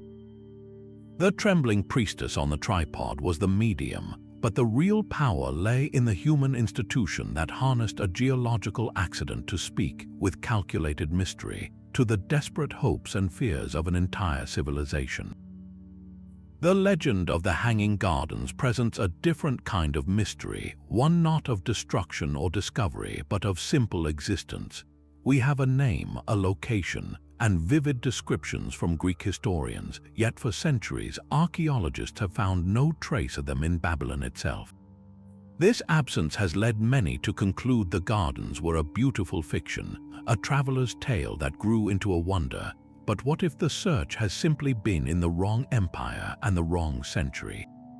Recent scholarship points the finger not at Babylon's King Nebuchadnezzar II, but north to the Assyrian capital of Nineveh and its ruthless, brilliant king Sennacherib, who reigned a century earlier. The Greek accounts, written long after the fact, may have simply conflated the two great Mesopotamian powers. The evidence for this reassignment is not in romantic tales, but in stone and engineering. Sennacherib left behind detailed inscriptions boasting of his greatest achievement, a monumental system to bring fresh water to his capital from mountains over 50 kilometers away. He built the world's first known aqueduct at Jerwan, a stone channel supported by massive arches, but his pride was his palace garden, which he describes in astonishing detail. He wrote of a wonder for all peoples, a complex terraced garden built high on stone columns and arches, planted with every type of fruit tree and aromatic plant from across his empire. To water this elevated paradise, he engineered a chain of screws, a kind of early Archimedes screw made of bronze that lifted water from the aqueduct system continuously to the highest terraces. This was not a quaint rooftop garden. It was a staggering display of imperial power and hydrological genius, a man-made mountain of greenery in the arid plains. For a visitor from the dry, rocky Greek world, such a sight would have been literally unbelievable, a forest growing in the sky above a desert. The legend of the Hanging Gardens, then, may be the ghost of a real Assyrian marvel. It is a story that survived not because it was pure myth, but because the reality was so extraordinary that its memory outlasted the empire that built it, drifting south and attaching itself to the more famous name of Babylon. The wonder was not a lie, it was a monument that was simply too incredible for later historians to place correctly. While kings in Europe prayed for divine aid, their chroniclers wrote of a savior who had already arrived, a king of unimaginable piety and power ruling a lost kingdom of miracles somewhere beyond the map. His name was Prester John. In the middle of the 12th century, a letter began to circulate through the courts of Europe, addressed to the Byzantine Emperor and later to the Pope and the Holy Roman Emperor. It claimed to be from a monarch whose full title was John the Presbyter, King of Kings, and it described a realm of such staggering wealth and virtue it seemed to be heaven on earth. His palace was made of crystal, his scepter of solid emerald.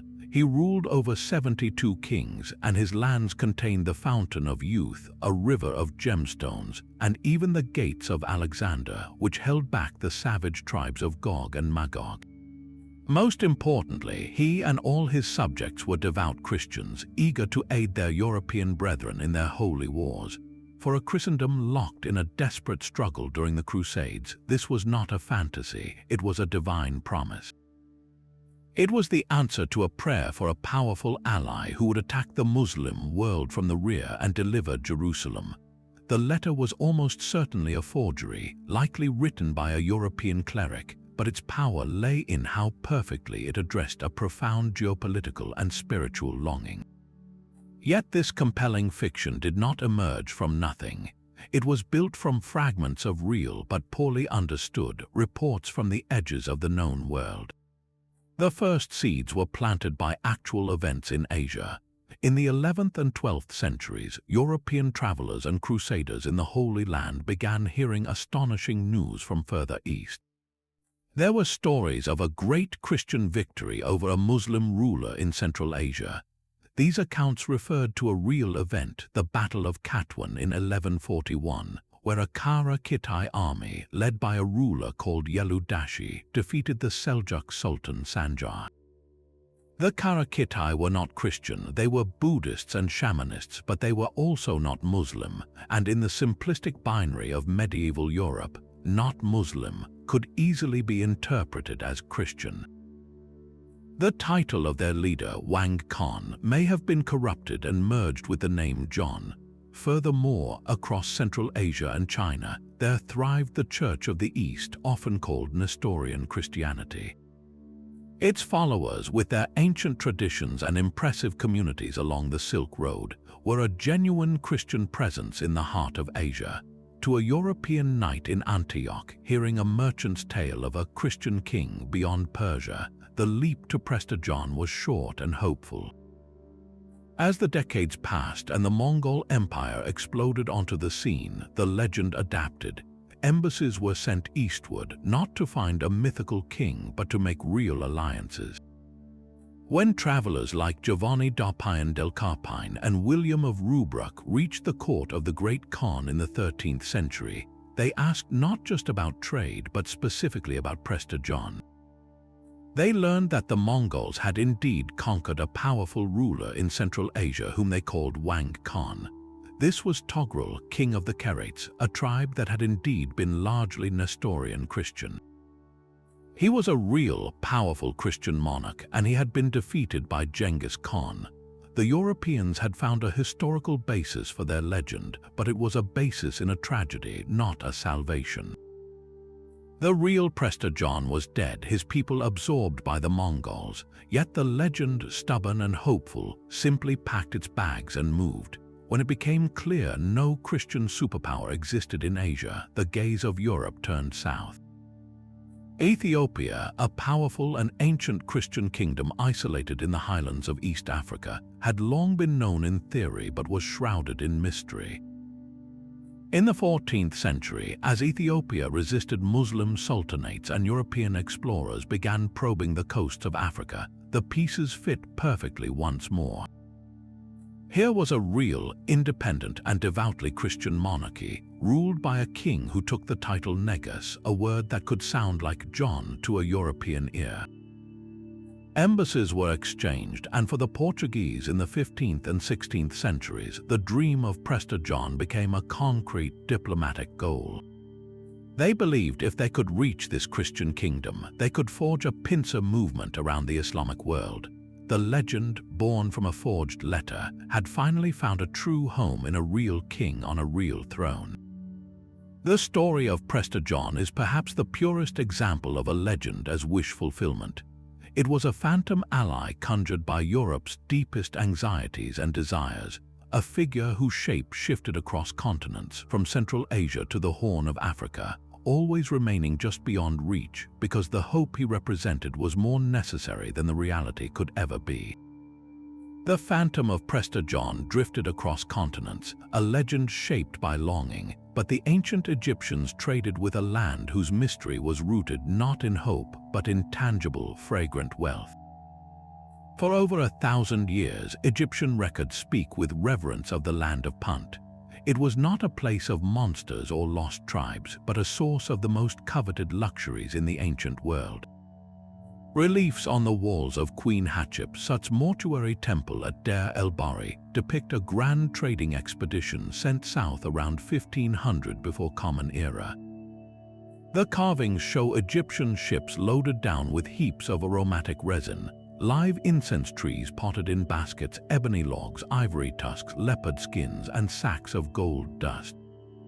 This was not a mythical haul, it was a detailed inventory of a real, state-sponsored commercial mission. The Egyptians called Punt God's land, a place of both material and spiritual abundance.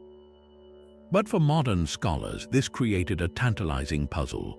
Where on earth was this golden, fragrant paradise? The search for Punt became a historical detective story, pieced together from art, artifacts, and ecology. The clues were in the cargo itself.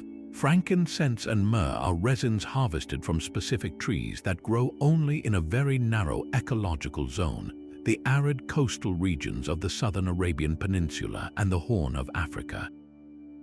This immediately pointed the search toward the Red Sea and the Gulf of Aden. Then, the temple reliefs provided more evidence. They depict the people of Punt living in distinctive, dome-shaped huts built on stilts, a practical design for a hot, possibly flood-prone region. The chief of Punt and his wife are shown with physical features and body types that Egyptian artists carefully distinguished from their own or from Nubians to the south. The most telling clue of all, however, came from a seemingly minor detail. Among the gifts from Punt were live animals, including baboons. In 2010, researchers performed a chemical analysis on the mummified remains of baboons found in ancient Egyptian tombs. By studying the isotopes in their hair and bones, which reflect the geology and water of where they were raised, they were able to match some of these mummies to a region in modern-day Eritrea and Ethiopia. This scientific evidence provided a stunning anchor point. The convergence of data now strongly suggests the heart of the land of Punt was located in the Horn of Africa, likely spanning the coasts of modern Eritrea, Djibouti, and northeastern Ethiopia. This was not a unified empire in the Egyptian sense, but a network of coastal trading city-states and inland producers who controlled the flow of incense from the interior highlands. The Egyptian expeditions would have sailed down the Red Sea, a treacherous journey to reach these ports. The trade was a symbiotic marvel. The Puntites had access to resources the Egyptians desperately wanted for temple rituals, medicine, and embalming. The Egyptians brought manufactured goods, weapons, and jewelry that were prized in Punt. This relationship was so important that it was immortalized in stone, not as a conquest, but as a peaceful exchange between distant partners. The land of Punt, therefore, fades from legend into the clear light of economic history. It was a real place, a crucial node in the earliest long-distance trade networks, its location lost not to catastrophe, but to the shifting winds of politics and commerce. When the New Kingdom collapsed and Egypt turned inward, the direct route to Punt was forgotten, and the land of incense and gold retreated once more into the realm of half-remembered wonder, waiting for archaeology to trace its scent back to a very real shore. From the fragrant trade winds of Punt, we journey to a story of deliverance written in water and wind. The Exodus is one of the most powerful narratives in human history, a foundational epic of liberation where Moses parts the Red Sea, allowing the Israelites to flee Pharaoh's army, who are then drowned as the waters crash back. For millennia, this has been a cornerstone of faith, a pure miracle. But what if this story, too, contains a memory of a real, terrifying, and perfectly natural event? The search begins not with theology, but with geography and a single word. The Hebrew term in the original text is Yam Suf, which translates not as Red Sea, but as Sea of Reeds. This is a crucial distinction. It points not to the deep, vast waters of the Red Sea proper, but to the marshy, shallow lake systems in the Nile Delta, areas like the now vanished Lake Manzala or the Bitter Lakes. These were reedy, boggy places, treacherous to chariots but passable on foot at certain times. This geographical clue opens the door to a compelling scientific theory known as wind set-down.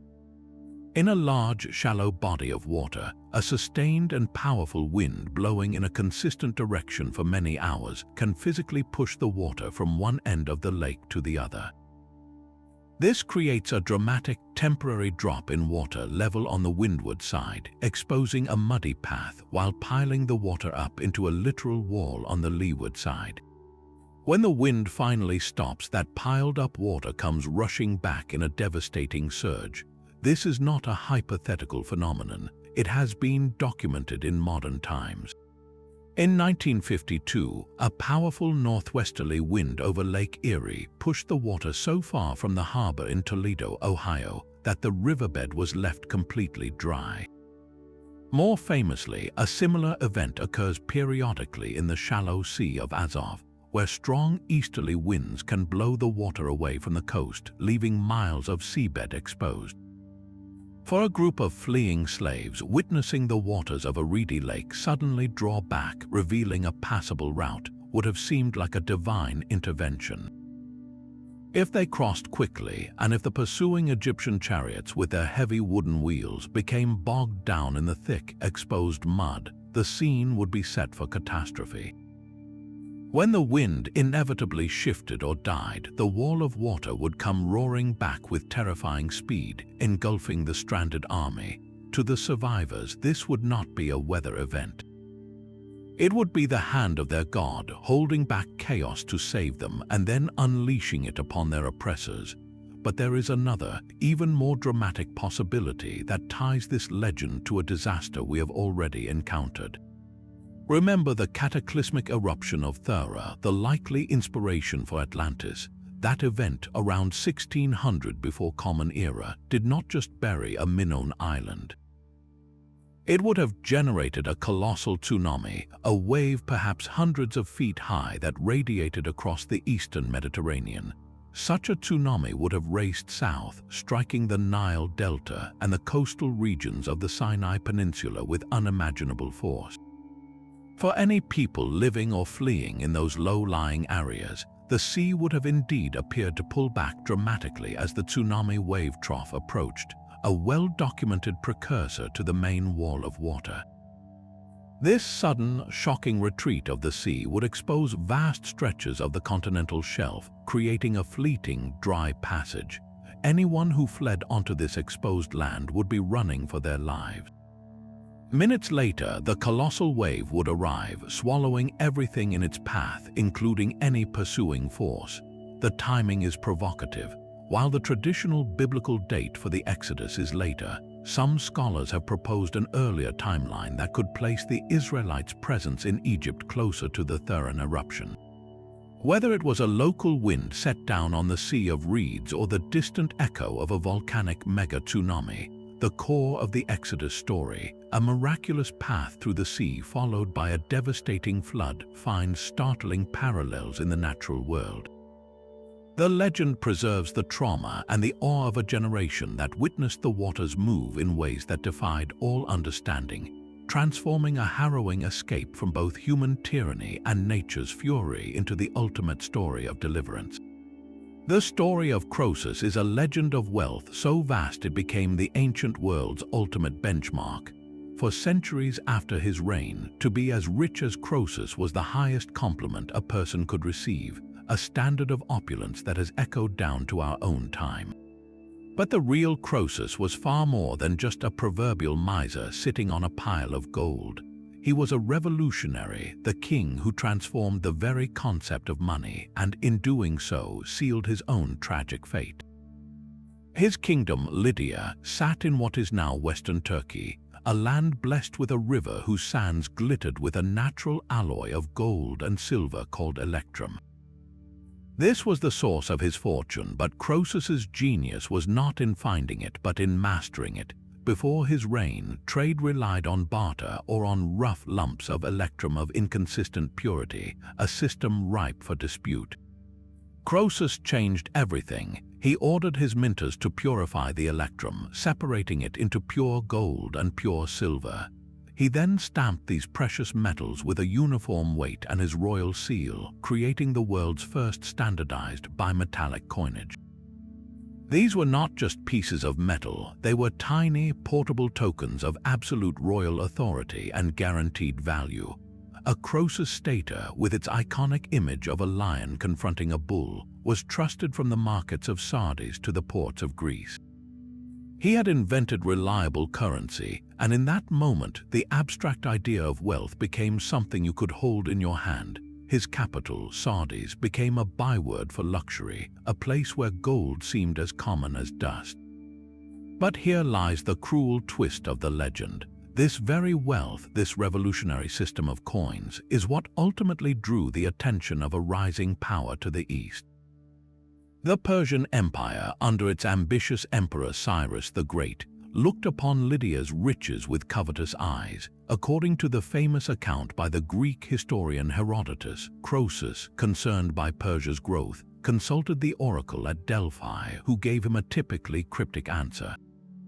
She said that if he marched against Persia, he would destroy a great empire. Filled with confidence, Croesus attacked. The great empire that was destroyed, of course, was his own. Cyrus defeated the Lydian armies, marched on Sardis, and captured the legendary king. The stories say Croesus was placed upon a pyre to be burned alive, and as the flames rose, he cried out the name of the wise Athenian lawgiver Solon, who had once warned him that no man could be judged happy until his life was over. In that moment, the myth tells us Cyrus, moved by this display of wisdom, ordered the fire extinguished and spared Croesus, keeping him as an advisor. This poignant ending, whether true or not, completes the archetype. Croesus is the man who had everything only to lose it all, a living lesson in the fragility of fortune. His historical legacy, however, is unburned. Every time we use a coin or consider the value of a dollar, we are participating in a system he helped invent. The phrase, "as rich as Croesus," endures not because he kept his wealth, but because he dared to redefine what wealth even was, setting a standard so high that his own spectacular fall could not erase it. The same Mediterranean waters that promised trade and conquest also hid voices of pure destruction. For the ancient Greeks, no danger was more seductive than the sirens. These were not mermaids, but monstrous creatures often depicted as part woman, part bird, who lived on a rocky island. Their weapon was not claw or fang, but sound, an irresistible song of such divine beauty that any sailor who heard it would be compelled to steer his ship toward the source, only to smash upon the rocks and perish. In Homer's Odyssey, the hero Odysseus, warned by the sorceress Circe, knows he must hear their song to complete his journey, but also that to give in means death. His solution is one of legendary cunning. He orders his crew to plug their ears with beeswax and has himself lashed to the ship's mast, commanding them not to release him no matter how desperately he begs. As they pass the island, Odysseus hears the sirens' promise. They sing of knowing all things that happen on the earth, offering ultimate wisdom. He struggles against his bonds, screaming for release, but his crew, deaf to the song, only row harder. They survive, and the sirens, defeated, are said to have thrown themselves into the sea. This is a brilliant story of willpower and intellect over primal temptation. But what primal temptation exactly were the Greeks describing? Strip away the feathers and the song, and you are left with a very real, very deadly phenomenon of the sea. The sirens are almost certainly a personification of dangerous coastal geography. In a world without engines or accurate nautical charts, a sailor's greatest fears were hidden reefs, jagged rocks that could tear the hull from a ship in moments, and treacherous currents that could pull a vessel off course and into a deadly embrace with the shore. The sound that lured them was not a beautiful melody, but the roar of the sea itself. In certain conditions, wind whistling through a narrow channel of rocks can create an eerie, haunting wail. Waves crashing into underwater caves can produce deep, rhythmic booms that sound almost like a drumbeat or a chant. To a superstitious crew, exhausted and straining to see through spray and fog, these natural sounds could easily be misinterpreted as unearthly singing, a siren call from the cliffs. Even more literally, the sound of breaking waves on a lee shore, the sound of safety and land, could be the most dangerous lure of all for a tired sailor seeking refuge in the wrong cove. The specific location of the Sirens' Island was often placed near the Strait of Messina, the narrow channel between Italy and Sicily. This area is notorious for its violent whirlpools and conflicting currents, most famously the Hazard of Charybdis, a monstrous whirlpool that appears in the same episode of the Odyssey. The entire zone was a navigational nightmare where the sea itself seemed alive with malicious intent. The myth provided a framework, a story to explain why so many ships were lost in that particular stretch of water. It was not poor navigation or bad luck, it was a supernatural trap. By giving the hazard a name and a form, sailors could prepare a ritual defense just as Odysseus did. The beeswax in the ears is a perfect metaphor for the focused, disciplined silence required for safe passage through a dangerous sound. The crew must ignore the distracting roar of the waves and keep their eyes on the open sea. Odysseus being bound to the mast represents the necessity of foresight and pre-commitment, of having a plan so binding that even your future, tempted self cannot break it. The sirens, then, are a masterpiece of psychological cartography. They are the story the Greek mind wrote onto the map to mark the places where the sea stops being a road and becomes a predator. Their song is the sound of the coast itself, a beautiful, deadly reminder that sometimes the thing you most want to steer toward is the very thing that will destroy you. From the haunting call of coastal sirens, we travel inland to the very cradle of civilization, where humanity's ambition reached not for the sea but for the sky itself. The Tower of Babel is a story of pure collective aspiration. In the book of Genesis, it is told that all people once spoke a single language. United by this common tongue, they settled on the plain of Shinar and decided to build a city with a tower so high its top would reach the heavens. Their goal was to make a name for themselves, to prevent their scattering across the earth.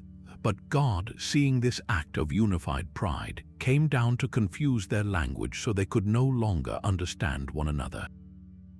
Construction halted instantly in the chaos, and the people were scattered across the world, giving the tower its name, Babel, from a word meaning to confuse. On the surface, it is a powerful parable about the dangers of human hubris and the divine origins of our many tongues. Yet its power also stems from a very tangible, awe-inspiring reality that any visitor to ancient Mesopotamia would have witnessed. That reality was the ziggurat. These were not simple temples, but staggering mountains of mud brick, tiered like a stepped pyramid, crowned with a shrine dedicated to a city's patron god. They dominated the flat river plain, visible for miles, a literal bridge between earth and heaven. The most famous of all was the Etemenanke, the house of the foundation of heaven and earth, which stood in the heart of Babylon. Historical records and later descriptions suggest it was a colossus, perhaps 90 meters tall, with 7 tiers painted in different colors, each representing a celestial body. For a nomadic herdsman or a traveler from the hills, encountering such a structure for the first time would have been a mind-altering experience. It was a building on a scale that seemed to defy human possibility, a tower that truly appeared to scrape the sky. But the legend's deeper insight lies in the construction process itself. These ziggurats were not built by a homogeneous people. Babylon, like all Mesopotamian empires, was a melting pot. It was built and maintained by conscripted laborers and skilled artisans from dozens of conquered nations, from Elamites and Assyrians to Israelites and Egyptians. These workers would have spoken a cacophony of different languages and dialects. The building site of the Etemenanke would have been a scene of incredible chaos and coordination, a babel of shouted orders, technical terms, and pleas for water or bricks, all in a dozen different tongues. To an outside observer, or even to a worker caught in the din, the sheer difficulty of communicating such a complex project must have seemed like a fundamental, almost supernatural barrier. The project's success despite this confusion would have felt miraculous, and its occasional delays or collapses could easily be interpreted as a moment when the confusion won. The legend of Babel, then, is a profound piece of social observation fossilized in myth. It recognizes that our greatest collective achievements are often undermined by our simplest failure, the inability to truly understand one another. The tower did not cause the confusion of languages. The story suggests the confusion of languages is what ultimately limits the tower. It is a myth born from the noisy, dusty, polyglot reality of a Mesopotamian construction yard, transformed into an eternal story about the fragile nature of human cooperation and the towering, often futile, reach of our shared dreams.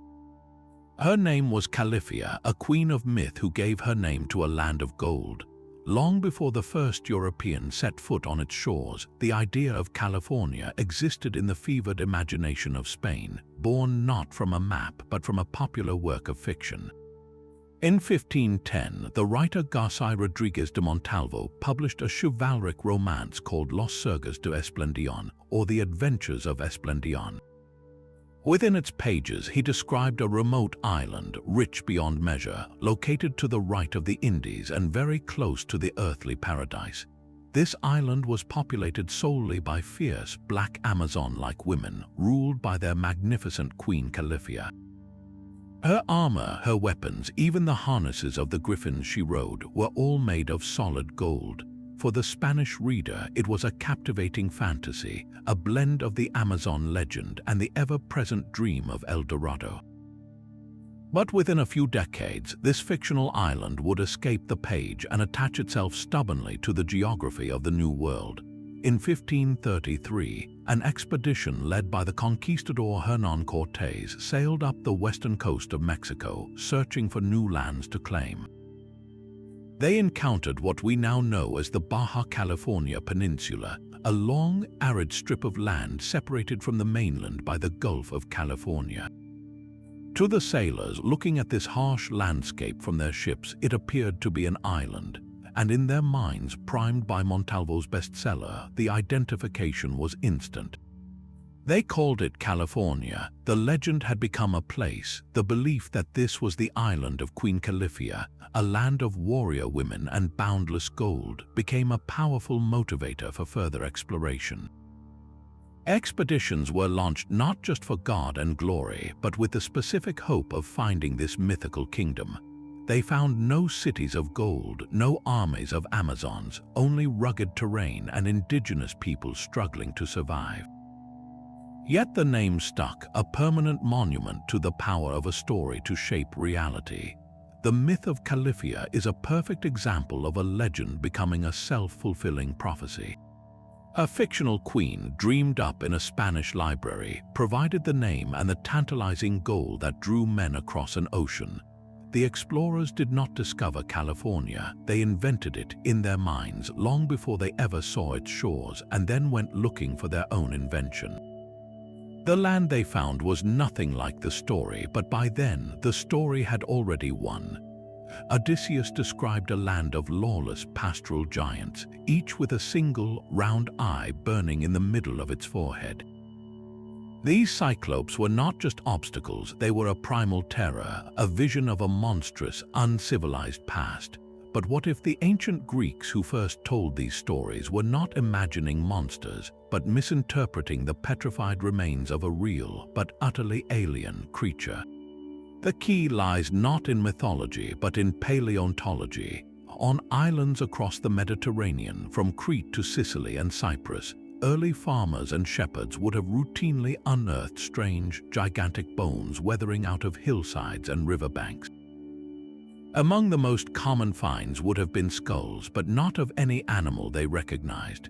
These were the skulls of extinct dwarf elephants, species like Elephas falconeri, which stood only about 1 meter tall at the shoulder. To a person with no concept of deep time or extinct megafauna, this skull would present a baffling puzzle. It was clearly the head of something huge, far larger than a human. But its features were all wrong. The most striking detail was a single, large, circular hole in the center of the forehead. We now know this is the nasal cavity, the opening where the trunk attached. To an ancient Greek who had never seen an elephant, this cavity would have had only one logical explanation. It was the socket for a single giant eye. The smaller, actual eye sockets on the sides of the skull, being less prominent, could easily be overlooked or mistaken for ear holes.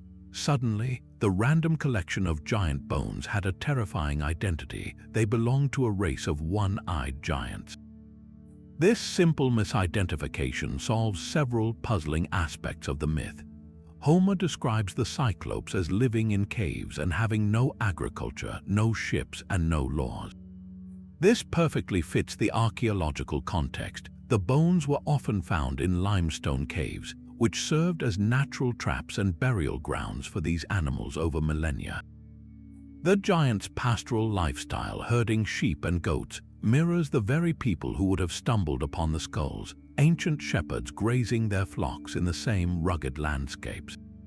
The legend, then, is a classic case of ancient forensics gone awry. Faced with physical evidence they could not explain, the human mind did what it does best: it constructed a narrative.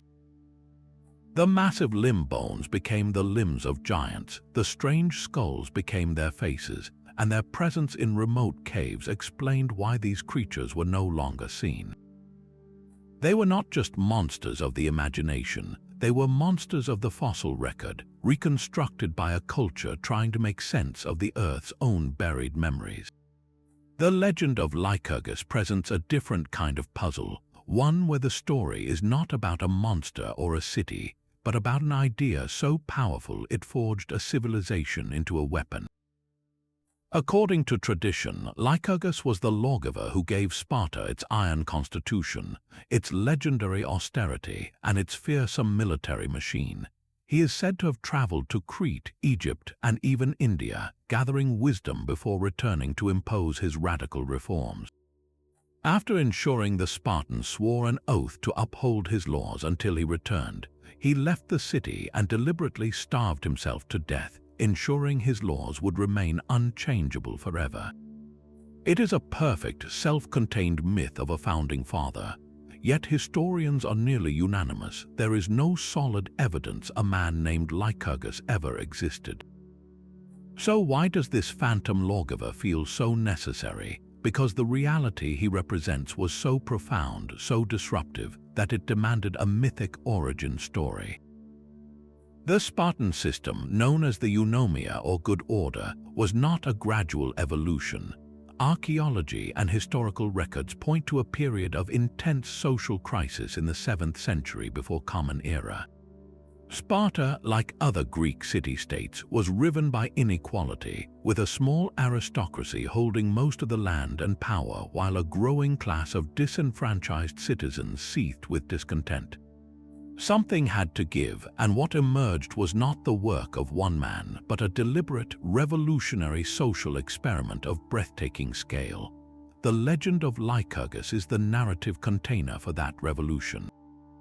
His mythical journey to foreign lands symbolizes the Spartan elite consciously studying and adapting systems from elsewhere, perhaps the strict communal structures of Crete. His self-imposed exile and death represent the finality of the new order, a point of no return. But what were the real historical reforms that needed such a powerful origin myth? They were a total reorganization of society around a single, brutal purpose: military excellence. The core was the agoge, the state-controlled education system. At age 7, every Spartan boy was taken from his family and placed in a military barracks. He was given one cloak for the year, forced to steal food to learn cunning, and subjected to brutal physical contests. This was not just training soldiers, it was systematically breaking familial bonds to replace them with loyalty to the state and to one's military unit. For men, life was perpetual service. They lived in communal mess halls, eating simple, infamous black broth, and were required to contribute food from their allotted land, worked by a subjugated population known as helots. This brings us to the most chilling and practical reason for Sparta's militarism. The helots were the original inhabitants of Laconia and Messenia, conquered and turned into state-owned serfs. They outnumbered the Spartan citizens, the Spartiates, by perhaps 10 to 1. The Spartan system was at its heart a fortress mentality. Every aspect of their society, from the constant military drills to the secret police known as the Crypteia who terrorized the helot population, was designed to maintain control over this vast, resentful underclass. The legendary equality among Spartan citizens was a necessity born from extreme peril, a bond forged in shared dominance over a sea of potential rebels. So the constitution attributed to Lycurgus was not a philosophical ideal, it was a survival mechanism. The myth of a single, divine lawgiver served to sanctify this harsh system, to make it seem timeless and unchangeable, a gift from a semi-divine founder rather than a desperate response to existential threat. It provided an unassailable justification for a way of life that, to any outsider, seemed unimaginably harsh. Lycurgus did not create Sparta. Sparta created Lycurgus because a society that asked so much of its people needed a story that made those sacrifices feel ordained by something greater than mere history. The great stones of Stonehenge stand silent on the Salisbury Plain, a riddle written in circles. No ancient text names its architects, and no single legend claims its creation. The monument itself is the legend, a testament to a people whose history was written not on parchment, but in earth and rock. For centuries, the mystery of its purpose has overshadowed an even more profound truth: the identity of the society that could conceive of such a thing and move mountains to build it. The sheer physicality of the site is the first and greatest clue. This was not the work of a scattered tribe or a primitive cult. It was an enterprise of staggering ambition that required the coordination of hundreds, perhaps thousands, of people over generations. To understand who they were, you must start with the stones themselves, the massive sarcens. These grey giants, each weighing up to 25 tons, were dragged from the Marlborough Downs over 20 miles away. Imagine the logistics: felling trees for rollers, weaving ropes from plant fibers, clearing a path across rolling countryside, and marshalling a team strong enough and disciplined enough to pull in unison for weeks. Then there are the smaller, distinctive bluestones transported from the Preseli Hills in Wales, a journey of over 150 miles. This was not a random gathering of rocks, it was a deliberate, sacred import. The effort speaks of a society with surplus food, sophisticated social organization, and a shared vision powerful enough to motivate decades of backbreaking labor. This was a culture with architects, engineers, and project managers long before those titles existed. They understood astronomy, aligning the great stones to the solstice sunrise and sunset with breathtaking precision. They possessed advanced stone working skills, shaping the sarsens with stone mauls and creating intricate tongue and groove joints to lock the lintels atop the uprights, a technique used in woodworking but here applied to monoliths. This level of technical knowledge implies specialists, apprenticeships, and the transmission of complex information across generations. So who were these anonymous masters of the late Neolithic and early Bronze Age? Archaeology paints a picture of a vibrant, connected Britain. The landscape around Stonehenge was not an empty wilderness, but a ritual center of immense importance, dotted with burial mounds, processional avenues, and other henge monuments. The people who built it were farmers, herders, and traders, part of a wider European network. Chemical analysis of teeth from bodies buried at the site reveals that some individuals traveled from as far away as the Alps, suggesting Stonehenge was a pilgrimage destination, a sacred hub drawing people from across the continent. The society capable of building Stonehenge was therefore a wealthy, stable, and cosmopolitan one. They had the agricultural surplus to feed non-farming laborers, the political cohesion to organize them, and the spiritual or ideological drive to unite them in a common, monumental goal. They left no written name, but they left a signature in granite and chalk that has endured for over 4,000 years. The legend of Stonehenge, then, is not a story of Merlin magically transporting the stones or of giants dancing in a circle. It is the silent, enduring proof of a lost civilization's capability. The monument is their history book, its pages are the post holes and alignments, its language is the immense, coordinated effort required to raise a cathedral to the sky long before the concept of a cathedral even existed. It stands as a permanent challenge to our assumptions about prehistoric people, a declaration that significant history was being made long before the first scribe picked up a stylus. While the stones of Stonehenge were raised by a nameless society, another ancient kingdom was ruled by queens whose names and deeds were so formidable they blurred into legend.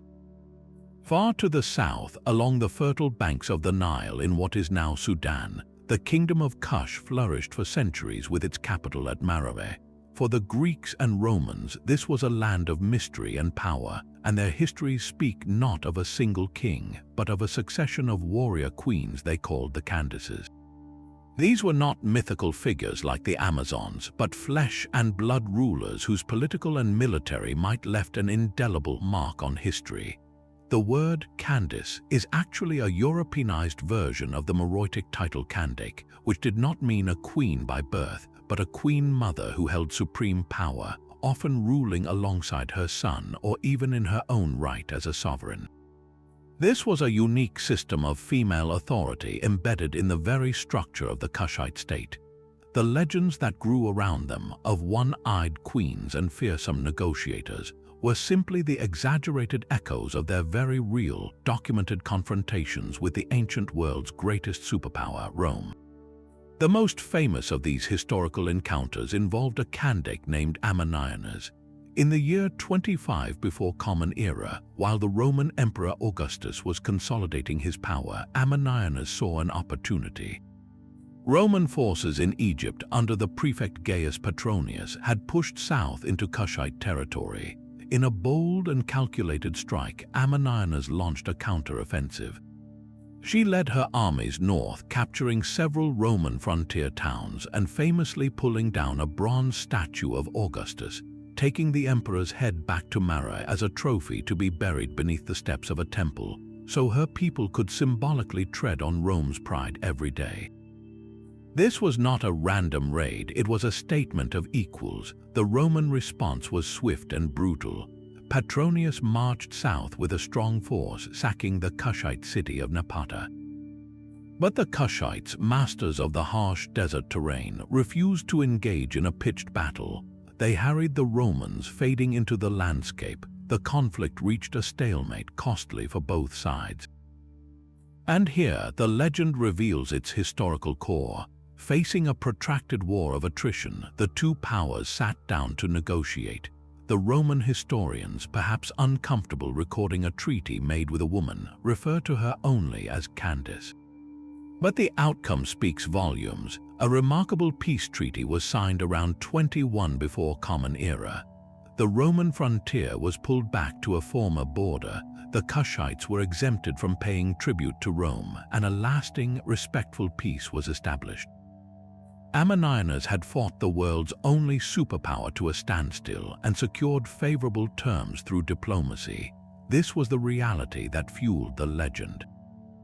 Later Roman writers, like the historian Strabo, would embellish the story, describing the Candace as a fierce, one-eyed queen, a detail likely meant to symbolize her shrewdness and singular focus.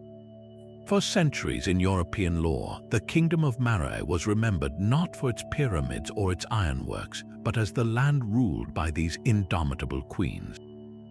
The legend of the Candaces, therefore, is a rare instance where the myth almost undersells the history.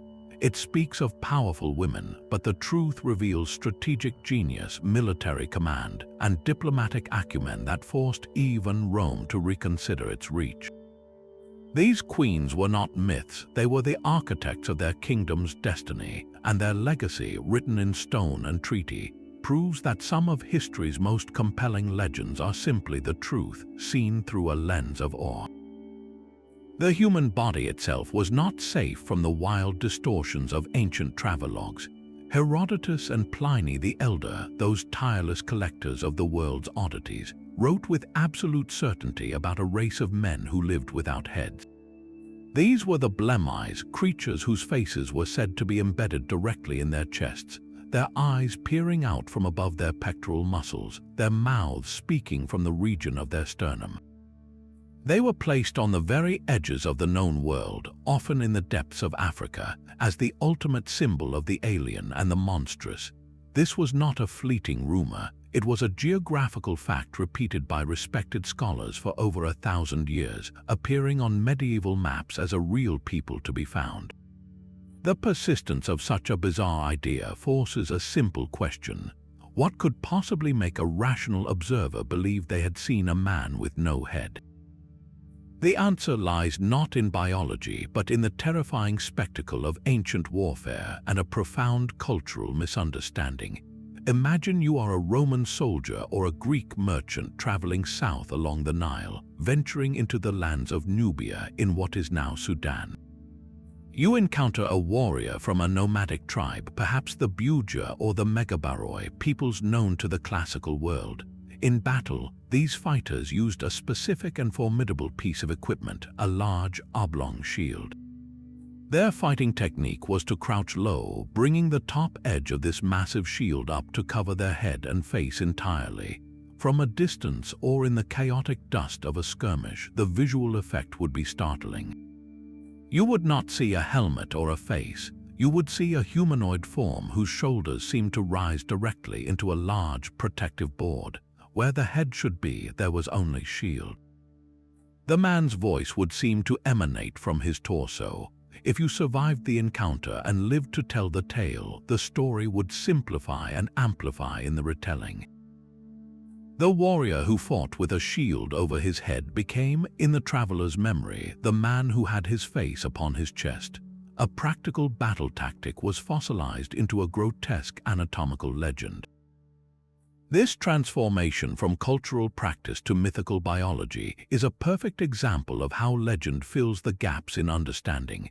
The classical mind, which categorized the world by its own familiar standards, had no framework for such an alien fighting style.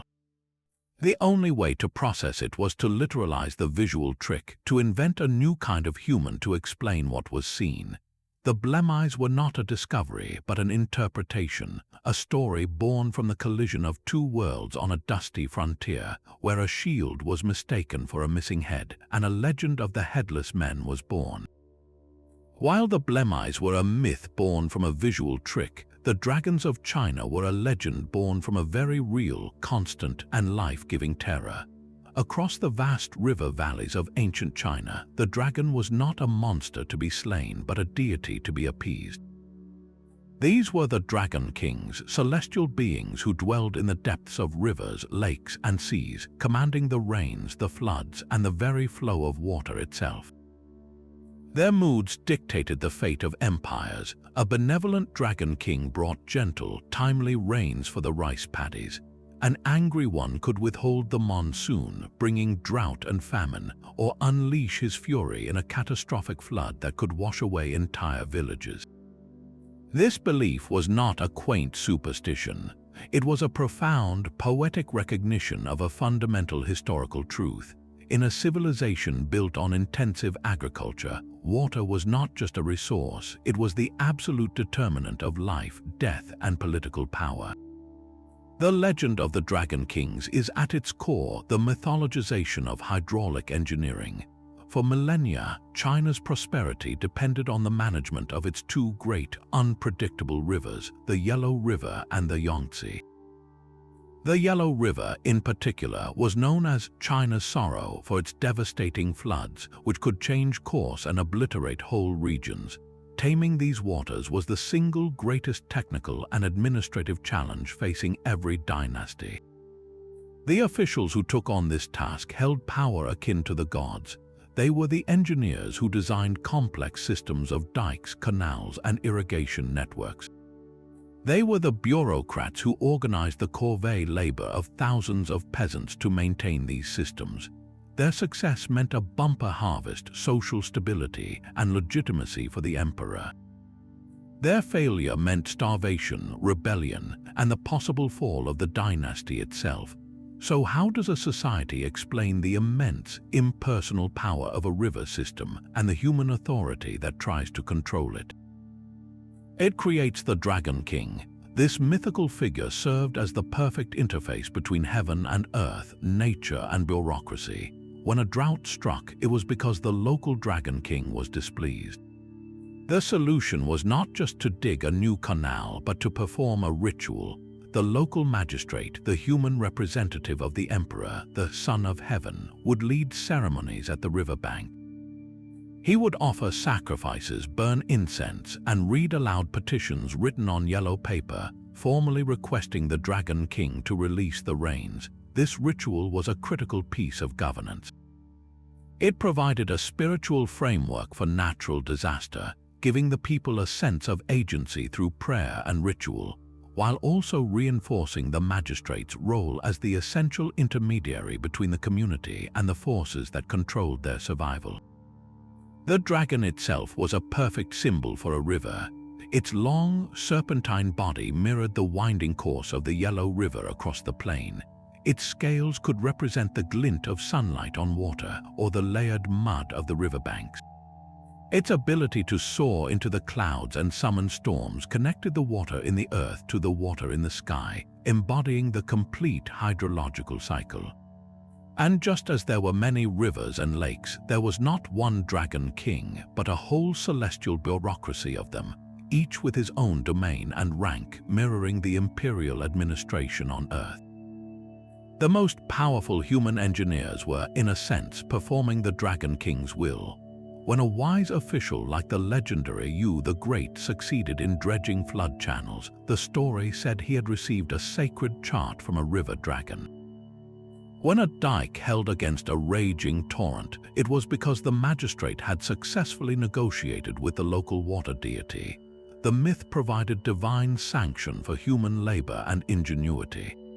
It transformed back-breaking communal work into a sacred duty, a partnership with the celestial powers. So the next time you see a depiction of a Chinese dragon, coiled and powerful, remember you are not looking at a fairy tale beast. You are looking at the ancient world's most elegant personification of environmental reality. The Dragon King was the rain cloud and the riverbank, the flood and the irrigation ditch. He was the fear of drought given a face and the hope for control given a name. His legend endures because it speaks to a truth that never changed, that human civilization is forever in a delicate, negotiated dance with the water that gives it life, a dance where the lead partner has always been and will always be the dragon. The stone walls of Carcassonne rise from the French countryside like a storybook fortress, and its most famous legend is a tale of clever defiance. According to the story, the city was besieged for 5 long years by the armies of the great Frankish emperor Charlemagne. Inside, the defenders were starving, their numbers dwindling. Their leader, a Saracen prince, had been killed, leaving his wife, Lady Carcass, in command. With only a handful of soldiers and a population on the brink of surrender, she devised a brilliant ruse. She ordered the last remaining sack of wheat to be fed to the last remaining pig. The animal was then tossed from the highest tower, where it burst upon the ground below. When Charlemagne's sentries saw the precious grain spilling from the pig's belly, they reported that the city must still have such abundant food stores they could afford to waste it on livestock. Believing the siege hopeless, Charlemagne ordered his army to break camp and withdraw. At that moment, Lady Carcass sounded the city's horns. The emperor, realizing he had been tricked by a woman's wit, was so impressed he halted his retreat. He not only spared the city, but, according to the legend, offered Lady Carcass his hand in marriage, and she converted to Christianity, giving the city its name, Carcassonne. It is a perfect folk tale celebrating ingenuity over brute force. But like so many legends, its power comes from the historical pressures that forged it. The real city of Carcassonne sits in a strategic corridor between the Pyrenees and the massive Central, a crossroads coveted for millennia. In the 8th century, this region, known as Septimania, was a complex and volatile frontier. It was not a simple case of Christian Franks versus Muslim Moors. The area had been under Visigothic rule before the Umayyad conquest swept north from Iberia in the early 700s. For decades, local Visigothic lords and Frankish counts sometimes allied with, sometimes fought against, the Muslim governors installed in cities like Narbonne and Carcassonne. Charlemagne's father, Pepin the Short, did indeed campaign here, and Frankish forces did lay siege to these strongholds as part of a long, grinding effort to push Muslim influence back over the Pyrenees and consolidate Carolingian control. The sieges were real, and they were brutal, multi-year affairs that tested the endurance of everyone involved. The legend of Lady Carcass crystallizes the trauma and the triumph of that era from a local perspective. She is not a documented historical figure, but she represents something profoundly true: the cunning and resilience of a population caught between empires. Her trick with the pig is a classic folklore motif, a symbol of using perceived weakness as a weapon, of bluffing your way to survival when all other options are gone. More importantly, her story elegantly resolves a deep historical anxiety. The real Carcassonne did eventually fall under Frankish control, and its people did integrate into a new Christian kingdom. The legend provides a noble, even celebratory, origin for that transition. It wasn't a defeat, it was a clever negotiation. It wasn't conquest, it was a marriage. The Muslim princess converts not under duress but through respect, and she gives her name to the city, ensuring the old identity is not erased but transformed. This is how communities rewrite a difficult past, turning a memory of protracted conflict and political submission into a story of local heroism and dignified integration. Lady Carcass is the mythic embodiment of every mayor, every commander, every citizen who ever negotiated a surrender or adapted to a new ruler. Their specific deeds forgotten, but their spirit of resilient cleverness remembered and immortalized in stone and story. No single event in history carries a heavier symbolic weight than the burning of the Library of Alexandria. It stands as the ultimate tragedy of lost knowledge, a single, catastrophic fire that is said to have erased a vast portion of the ancient world's wisdom, setting human progress back by 1,000 years. The image is heartbreaking and powerfully simple, a magnificent repository of scrolls containing the accumulated genius of Greece, Egypt, Mesopotamia, and beyond goes up in flames. The legend points a clear finger of blame, too, often at Julius Caesar, whose troops allegedly set fire to the Egyptian fleet during a civil war in 48 before Common Era, with the flames spreading to the library's warehouses. Later versions implicate the Christian patriarch Theophilus in the 4th century, or the Muslim caliph Omar in the 7th, each story serving the narrative needs of a different era. This myth of a singular, fiery apocalypse for knowledge is so potent it feels unquestionably true. But history, as it so often does, is far more complicated and, in its own way, more tragic. The Great Library was not a single, standalone building like a modern library. It was a sprawling institution, part of a larger research complex called the Mausoleum, or Temple of the Muses, founded in the early 3rd century before Common Era by the Ptolemaic kings of Egypt. Its goal was nothing less than to collect every known book in the world. Ships docking in Alexandria were searched, and any scrolls found were confiscated, copied by the library's scribes, and the copies were returned to the owners while the originals were kept for the library's collection. At its height, it may have held hundreds of thousands of scrolls, a concentration of knowledge unparalleled in the ancient world. But this institution did not die in one grand inferno. Its decline was a slow, grinding process of decay, neglect, and a series of smaller, devastating blows over centuries, a death by 1,000 cuts. The first major wound likely was Caesar's fire. Historical accounts, including those by the Roman writer Seneca, confirm that during the fighting in Alexandria, Caesar's men did burn the Egyptian fleet in the harbor. The fire did spread to parts of the city and likely destroyed some storehouses of scrolls that were waiting for shipment or were in a dockside annex. But the main library complex, located in the royal quarter of the city, probably survived this event. The institution, however, was already under political and financial strain. Later Ptolemaic rulers were less interested in funding scholarship. A major blow came when, during another conflict, the Roman Emperor Aurelian sacked the royal quarter in the late 3rd century Common Era, causing immense damage to the entire district where the Mausoleum stood. Then, in the late 4th century, the rise of Christianity brought a new kind of ideological conflict. The Christian Emperor Theodosius issued decrees banning pagan rites. The Serapeum, a magnificent temple that housed a secondary or daughter library of Alexandria, was seen as a stronghold of pagan learning and was destroyed by a Christian mob, possibly encouraged by the patriarch Theophilus. Thousands of scrolls stored there were lost. This was a targeted ideological purge, not a random accident. By this time, the original Great Library as an active center of scholarship had likely already faded, its funding gone, its scholars dispersed. The final, lingering death knell was simple, relentless neglect. Scrolls are fragile. They require constant, expensive maintenance in a dry climate to prevent rot and insect damage. Without state support and a dedicated scholarly community to recopy decaying texts onto new papyrus, the knowledge they contained simply crumbled into dust, one scroll at a time, over generations.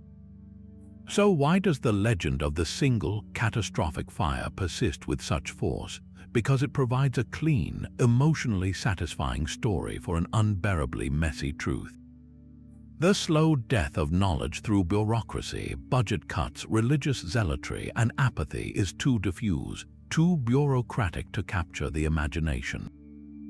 A roaring fire is a clear villain. It gives us a moment to mourn, a specific tragedy to lament. The burning of the Library of Alexandria has become the universal allegory for the fragility of human understanding.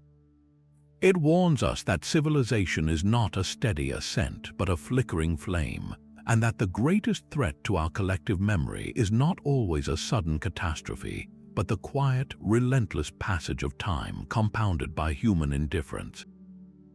The real tragedy is not that the library burned in a day, but that we allowed it to fade away over centuries until all that was left was the ghost of its former glory and the haunting legend of its end.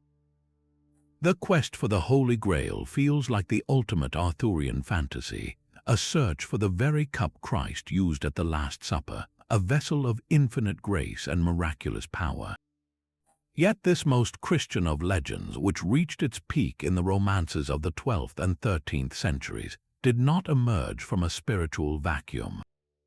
It was born from a specific, feverish historical moment, a time when thousands of European knights were traveling vast distances in search of sacred objects, not in the mists of Britain, but under the blistering sun of the Holy Land. The Crusades were not just military campaigns, they were the greatest relic hunting expeditions in history. When European armies captured Jerusalem in 1099, they did not just claim a city, they ransacked it for spiritual treasure. They believed they found the holy lance that pierced Christ's side, fragments of the true cross, and countless other objects imbued with divine power. These relics were more than symbols, they were considered physical conduits to God, sources of protection, legitimacy, and immense prestige.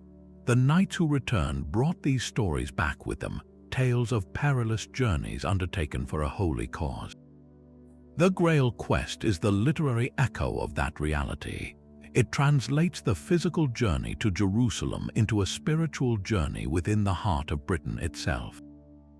Instead of sailing to Antioch, the knight-errant rides into the perilous, symbolic landscape of the wasteland, a kingdom suffering because its ruler, the Fisher King, is wounded. The land's health is tied to the king's spiritual health, and only the Grail, found by a perfectly pure knight, can heal both. This idea of a spiritual sickness affecting the entire realm mirrored the medieval view of sin, where the moral failings of a society could bring down divine punishment in the form of plague or famine. The quest, therefore, was not about finding a trophy, but about achieving a state of grace so complete that one became worthy of the ultimate divine encounter. The knights who sought it, like Percival and Galahad, were not just warriors, they were monks in armor. Their battles were against temptation, pride, and doubt as much as against dragons or rival knights. This perfect fusion of martial prowess and monastic piety was the medieval ideal, the dream of a knight who could wield a sword in defense of the faith while possessing the soul of a saint. The Grail itself, often depicted as shimmering, impossible to grasp by the unworthy, or even as a simple, humble wooden cup, embodies the ultimate paradox of the Crusader mindset. It was a physical object that represented the impossibility of ever fully grasping the divine. The knights who sailed east sought tangible proof of their faith in the stones of Jerusalem and the wood of the cross, yet they often found only bloodshed and disillusionment. The Grail legend takes that historical disappointment and transforms it. It says the true Holy Land is not a distant geography but an interior state of being. The real quest is not across the sea but into the deepest chambers of one's own heart, a journey where the only victory is purity, and the only prize is a fleeting glimpse of a grace that can never truly be owned. From the scattered scrolls of Alexandria, our journey now follows a different kind of loss, not of knowledge but of an entire people. The legend of the 10 lost tribes of Israel is one of history's most haunting disappearances. According to the biblical account, after the death of King Solomon, the United Kingdom of Israel split in two. The northern kingdom, called Israel with its 10 tribes, fell to the mighty Assyrian Empire around 722 before Common Era. The Assyrians, masters of a brutal psychological warfare, did not just conquer, they deported. The elite, the skilled, the influential people of the northern tribes were forcibly uprooted and resettled in distant corners of the Assyrian realm, from the banks of the Habur River to the cities of Media. In their place, the Assyrians brought in foreign populations from other conquered lands. The Bible states these 10 tribes were lost to history, vanishing into a mist of exile, leaving only the southern tribes of Judah and Benjamin to carry on the Israelite identity. This story of a people simply erased has fueled countless searches and wild theories, from claims they became the British to the Japanese to Native American nations. But the true fate of the lost tribes is not a mystery of geography. It is a lesson in the brutal mechanics of ancient empire. The Assyrians did not invent genocide. They perfected a different tool: forced assimilation. Their goal was not to exterminate populations, but to break their spirit and their cohesion. By scattering a people's leadership and craftsmen across a vast empire, and by importing new peoples into their homeland, they deliberately scrambled cultural identities. A potter from the tribe of Naphtali, resettled in a village on the Tigris, would have to marry locally, adopt local customs, and teach his craft to his children, who would grow up speaking Aramaic and worshipping Assyrian gods just to survive. Within a generation or two, his descendants would no longer be Israelites. They would simply be Assyrians. The tribes did not vanish into thin air, they dissolved. They were absorbed into the multicultural soup of the Assyrian and later Babylonian and Persian empires. Their DNA, their traditions, their stories bled into the populations around them, leaving no distinct trace to follow. This is why the legend feels so powerful and so true. It preserves the traumatic memory of a policy that worked all too well. The people of the southern kingdom of Judah, who witnessed this happen to their northern cousins, and who themselves later faced exile in Babylon, lived with a constant, terrifying fear of cultural extinction. The myth of the lost tribes gave a shape to that fear. It turned a slow, bureaucratic process of assimilation into a single, dramatic event of disappearance.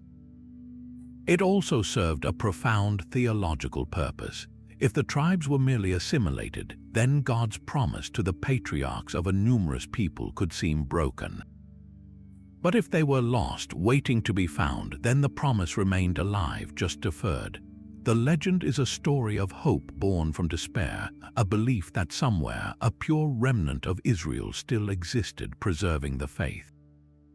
In reality, the 10 tribes were never lost. They are all around us in the genetic and cultural heritage of the modern Middle East, their legacy not vanished but irrevocably woven into the tapestry of other nations. Their story is the ultimate legend of diaspora, a powerful echo of the very real historical forces that scatter and blend human communities, leaving behind not a map to a hidden kingdom, but the ghost of an identity that chose or was forced to change. The vast, empty blue of the Pacific Ocean hides a different kind of ghost. While Atlantis has its pillars of Hercules and its philosopher king, 2 other lost continents have haunted the imagination of the Pacific: Mu and Lemuria. These were not cities but entire worlds, legendary homelands said to have sunk beneath the waves, leaving only scattered islands and a people with a mysterious past. Unlike Atlantis, these tales are not ancient but surprisingly modern inventions, yet their power to captivate comes from the same source. They are stories woven from the very real, terrifying geology of the Pacific Basin and the awe-inspiring journeys of its first peoples. The idea of Lemuria was born not from a poet but from a scientist. In the 1860s, zoologists were puzzled. They found fossils of lemurs, small primates, in both India and Madagascar, but not in the lands between. To explain this, some proposed a now-lost land bridge, a continent they called Lemuria, that had once connected the two. It was a sober, if incorrect, geological hypothesis. But it was quickly seized upon by spiritualists and occult writers, most famously Helena Blavatsky, founder of Theosophy. In her writings, Lemuria transformed from a land bridge into the home of a primordial, spiritually advanced race of giants, a Pacific counterpart to Atlantis. Around the same time, the legend of Mu was popularized by the eccentric traveler and writer Augustus Le Plongeon. He claimed to have translated ancient Mayan texts that spoke of a lost continent called Mu, the original motherland of all civilization which had sunk in the Pacific. His work, though dismissed by scholars, captured the public mind. These two modern myths merged in popular culture, creating a persistent vision of a sunken Pacific paradise. Geologically, the idea of a continent sinking in the central Pacific is impossible. The ocean floor there is made of dense basaltic rock, not the lighter granite that forms continents. It cannot simply sink, but if the land itself is a fantasy, the cataclysm that supposedly destroyed it is not. The Pacific Ring of Fire is the most volcanically and seismically active zone on the planet. Here, tectonic plates grind against one another, building mountains, birthing volcanoes, and triggering earthquakes of unimaginable power. For the peoples living on the ring of islands that dot this vast ocean, catastrophic geological events are not legend, they are ancestral memory. A volcanic eruption can obliterate an island's landscape in hours. An earthquake can generate a tsunami that reaches across the entire ocean basin, swallowing coastal villages whole. The oral histories of Pacific Islanders are filled with such events, stories of the fire goddess Peel shaping and destroying the land, or of great waves that wiped out earlier settlements. To a Western explorer or writer in the 19th century, hearing these fragmented, traumatic stories from multiple island cultures, a grand, unifying explanation would have been tempting. The isolated tales of local disasters could easily be stitched together into a single, epic narrative of a continent's fall. The legend of Mu or Lemuria, then, becomes a colonial-era misinterpretation, taking many real, localized tragedies and inflating them into one fictional, continental-scale catastrophe. But there is another, even more profound truth that these lost continent myths might inadvertently touch upon. They speak of a homeland, a point of origin from which people scattered. This echoes the greatest real story of the Pacific, the Polynesian migration. Starting around 3,000 years ago, incredible voyagers used stars, winds, and wave patterns to navigate the open ocean in double-hulled canoes, discovering and settling islands from Hawaii to New Zealand to Easter Island. This was not a single exodus from a sinking land, but a deliberate, multi-generational exploration. Yet, after centuries of isolation, these separated island cultures retained linguistic and mythological connections. When European explorers arrived, they encountered peoples who shared similar gods, similar words, and similar stories, but who were separated by thousands of miles of open sea. The European mind, unable to conceive of such intentional long-distance voyaging, often reached for a simpler explanation. They postulated a land that once connected these distant peoples, a continent that sank and forced them apart. The legend of Mu is, in a sense, the wrong answer to a real mystery. It recognizes the deep kinship across the Pacific, but explains it with a sunken bridge of rock, rather than the true bridge of unparalleled human skill and courage, the canoe. So the lost continents of the Pacific are layered fictions. They are modern myths built upon the very real trauma of tsunamis and eruptions, and upon a Western failure to understand the epic scale of Polynesian achievement. They are ghost stories we tell about the ocean's power and about our own tendency to replace the wonder of human history with the drama of a sunken world. That she-wolf who nurtured Romulus and Remus did not simply vanish after founding Rome. Her legend and the potent bloodline it represented traveled north, carried by two brothers fleeing the very city their uncle had built. This is the defiant foundation myth of Siena, a story that claims the city was born not from peace but from a second flight, a second chance for the line of Remus. According to the tale, after Romulus killed their father, his twin sons, Caeneus and Accius, escaped the new tyranny of Rome. They took with them a statue of the she-wolf, that ultimate symbol of their lineage, and fled into the hills of Tuscany. There, on 3 steep hills, they founded a new city, Siena, named for the elder brother, Caeneus. The she-wolf, now called the Lupa Senese, became their emblem, a direct challenge to Rome's own symbol. This is more than a charming local story. It is a piece of brilliant medieval propaganda, a weapon of identity forged in the white-hot rivalry between two powerful city-states. For centuries, Siena and Florence were locked in a brutal struggle for dominance over Tuscany. Florence proudly traced its origins to Roman veterans, a direct colony of the empire. Siena, geographically and politically opposed, needed an origin story that was not just equal but superior. What could be better than claiming descent from Rome's own founders and from the innocent, wronged branch of the family? By the 12th and 13th centuries, when Siena was a wealthy banking republic and a formidable military power, this myth was everywhere. The she-wolf suckling the twins appeared on the city's seal, on coins, and in sculptures throughout the public square. It was a declaration of ancient nobility and independent sovereignty. They were saying, "We are not some later Roman colony. We are the true heirs, the keepers of the original pre-imperial legacy. Our city was founded by royalty, by the sons of a king, and we carry the same sacred she-wolf as our protector." This historical claim was a crucial part of Siena's fierce civic pride, especially during its epic conflicts with Florence. When Sienese troops defeated the Florentines at the Battle of Montepati in 1260, it wasn't just a military victory, it was a validation of their mythic destiny. The legend provided a deep, emotional justification for their resistance.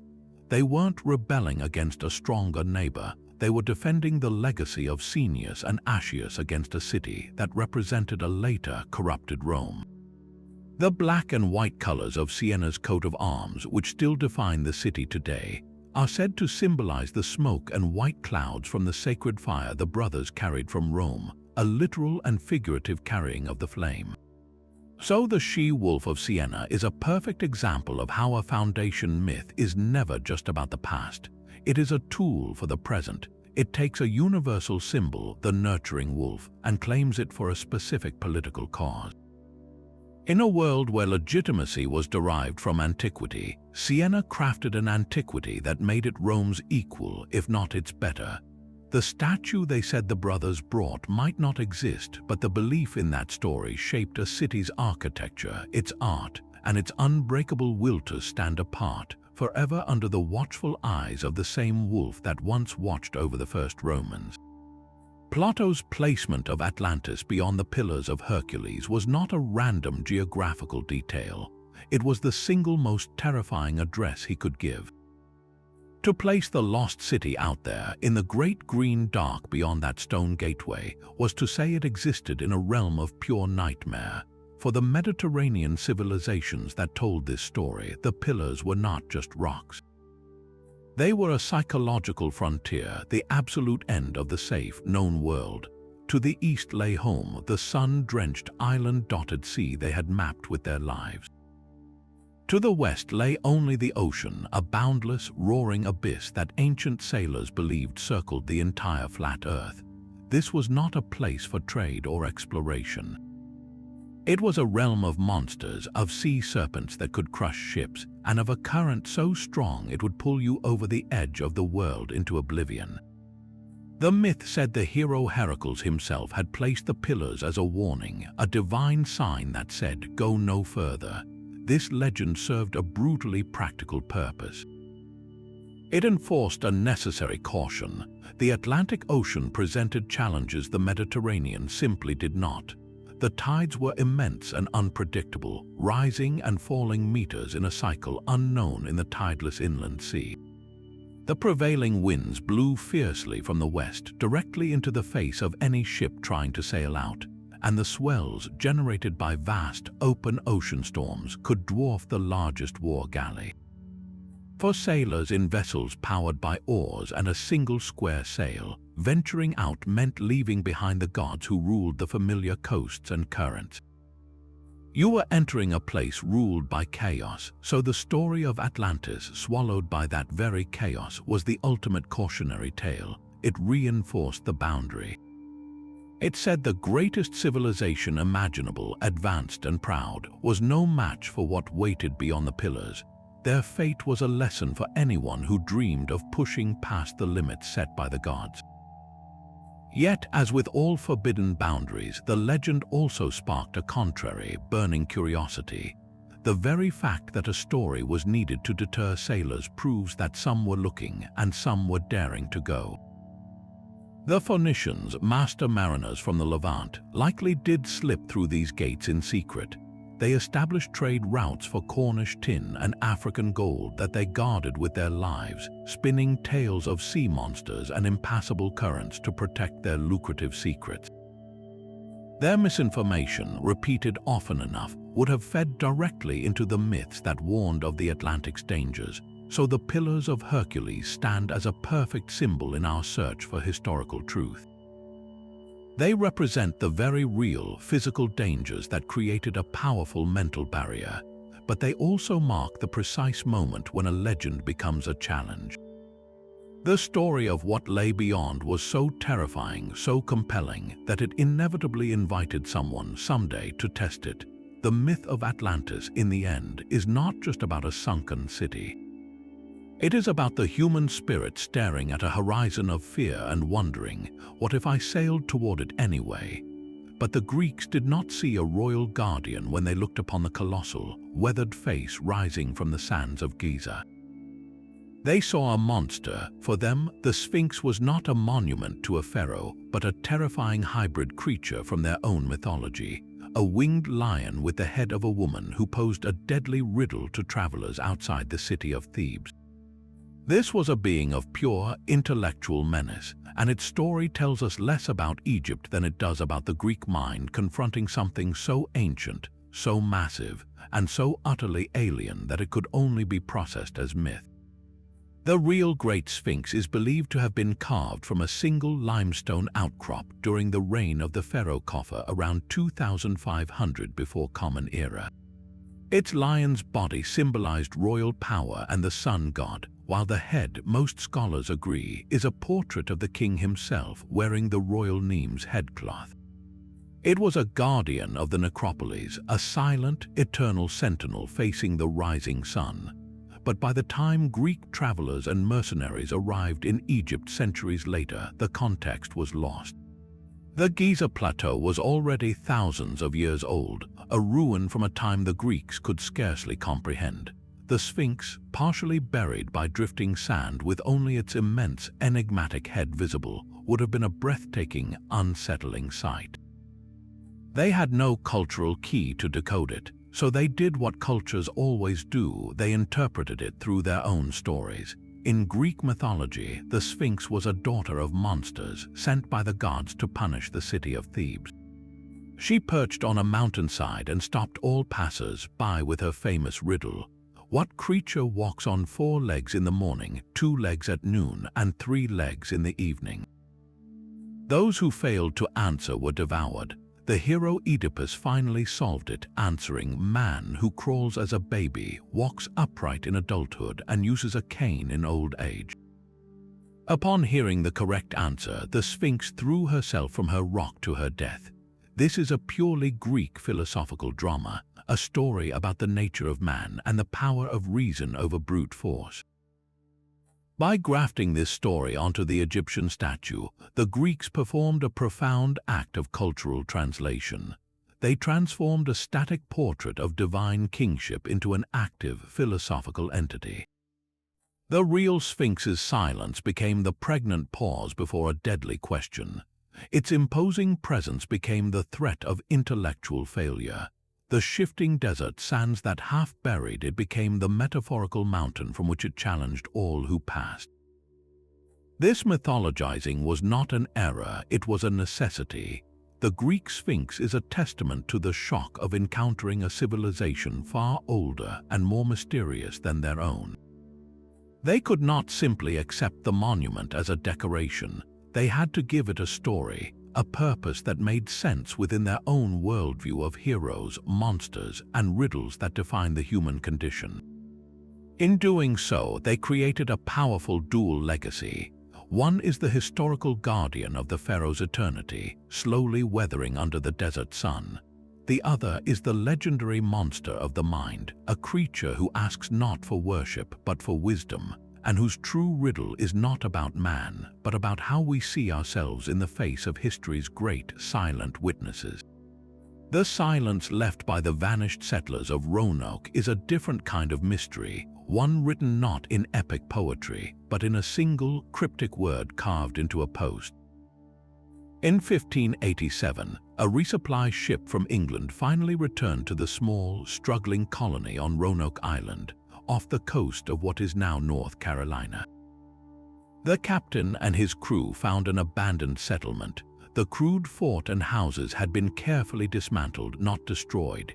There were no signs of struggle, no graves, and no cross, the pre-arranged signal for distress. The only clue was a word carved into a wooden post, Croatoan, and the letters Ciaro carved into a nearby tree. Then 115 men, women, and children were simply gone. This is not a myth from antiquity, but a documented historical event that, within a generation, had already curdled into an unsolvable legend of curses and alien abductions. Yet the answer was likely there all along, spelled out in that haunting word. Croatoan was the name of a nearby island, now known as Hatteras Island, and more importantly, it was the name of a friendly Native American tribe, the Croatoan people, who had maintained good relations with the English under their leader, Manteo. For the desperate, starving colonists left for 3 years without support, the choice was stark. They could wait on their isolated island for a ship that might never come, or they could do what humans have done for millennia in the face of existential threat. They could join another community. The carving was not a distress signal. It was a message, a deliberate signpost left for Governor John White, who had promised to return. It said, "We have gone to live with the Croatoans." This theory of assimilation, long debated by historians, is supported by compelling evidence discovered centuries later. In the 1930s, a series of inscribed stones, known as the Dare Stones, surfaced, purporting to tell a story of the colonists moving inland after an attack. While most scholars believe these stones to be an elaborate hoax, they reflect the enduring desire for a dramatic answer. The real evidence is more subtle and more human. Later English explorers and settlers in the 17th century, pushing into the interior of North Carolina, reported encountering Native American tribes who spoke English, practiced Christianity, and had gray eyes or described ancestors who could read from a book. In the early 1700s, a surveyor named John Lawson visited Hatteras Island and wrote that the Hatteras Indians, descendants of the Croatoans, told him several of their ancestors were white people who could read, and that they had ancestors who came from Roanoke. These are not ghost stories, they are genealogical memories. The physical act of survival would have necessitated integration. The English settlers possessed valuable skills like metalworking, but they lacked the profound environmental knowledge needed to live off the land. The Croatoans and other Algonquian peoples of the region possessed that knowledge. A merger was a practical solution. The colonists would have been absorbed into the existing kinship networks through marriage and adoption, their European identities dissolving within a generation or two into the broader cultural fabric of the Carolina Algonquian world. The legend of their disappearance, then, is a story told from the outside, from the perspective of the English who came looking and found only an empty clearing. It is a legend born from the failure of a colonial vision and the inability or unwillingness of later Europeans to accept a simple human truth, that their countrymen might have chosen to cease being English to ensure their children lived. The lost colony was never lost. It simply walked into the forest, changed its clothes, learned a new language, and became part of a different story, leaving behind only a word on a post to mark where one world ended and another began. The massive, uncut stones of Mycenae were not just a wall, they were a question.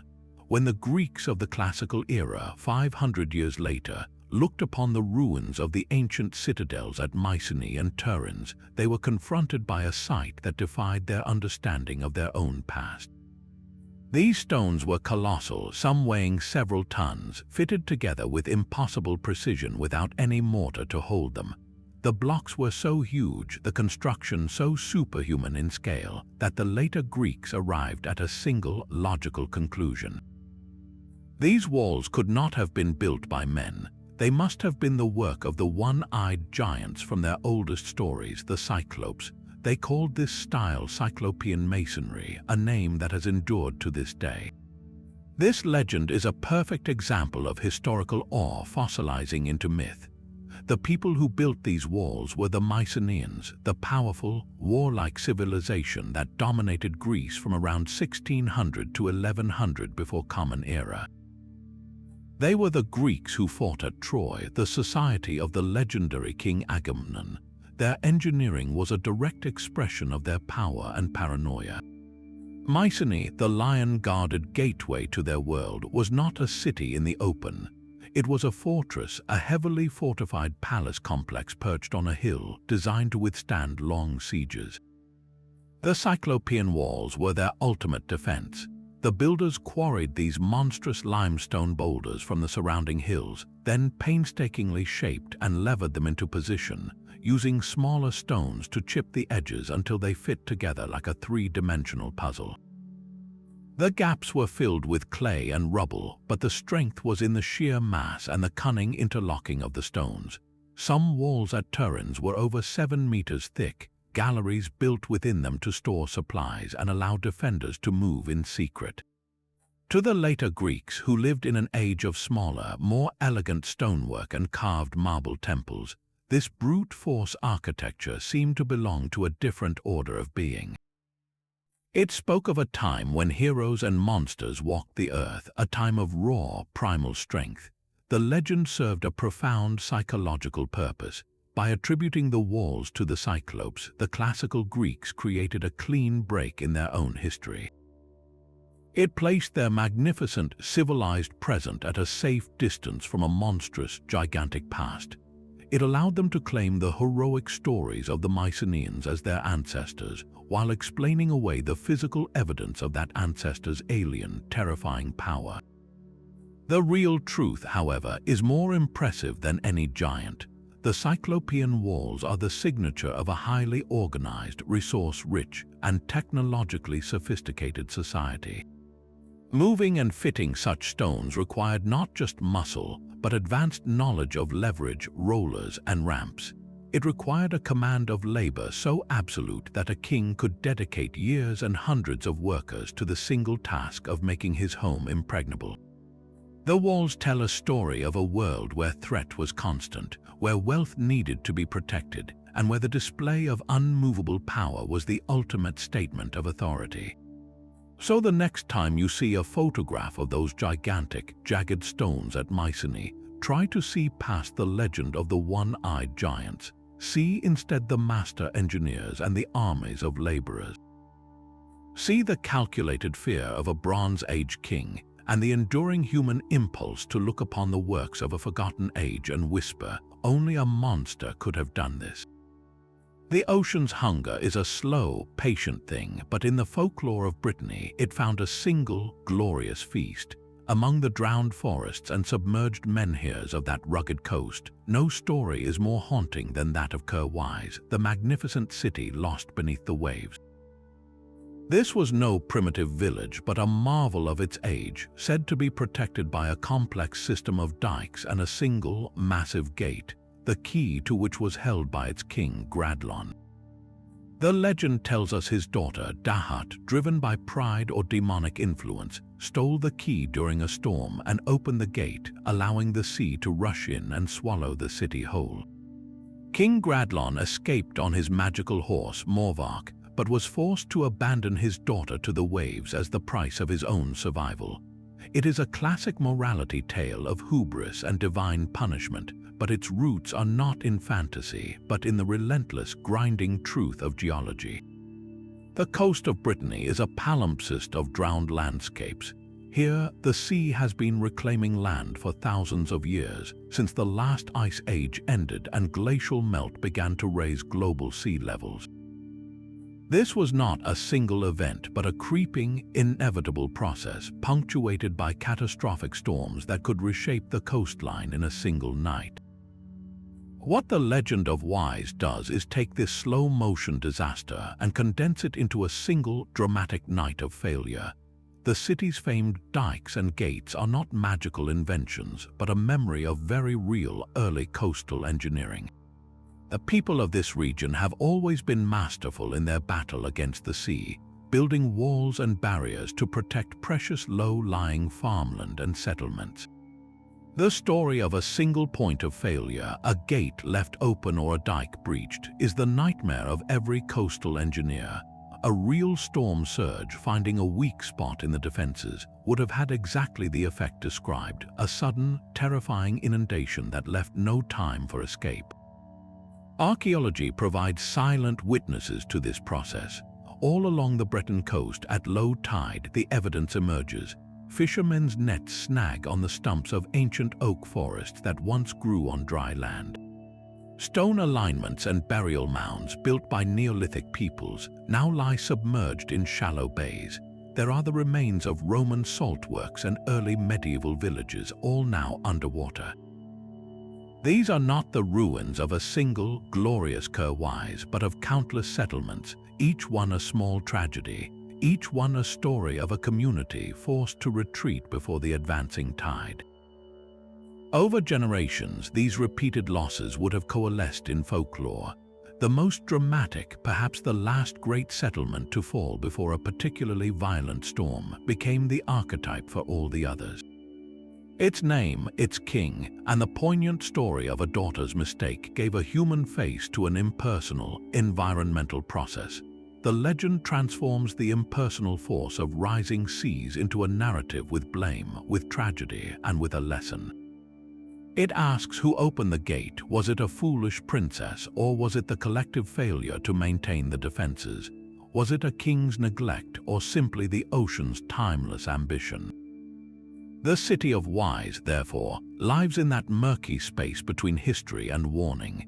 It is the collective memory of a people who have watched their world slowly vanish into the green depths, a memory so profound it could only be expressed as the loss of a paradise.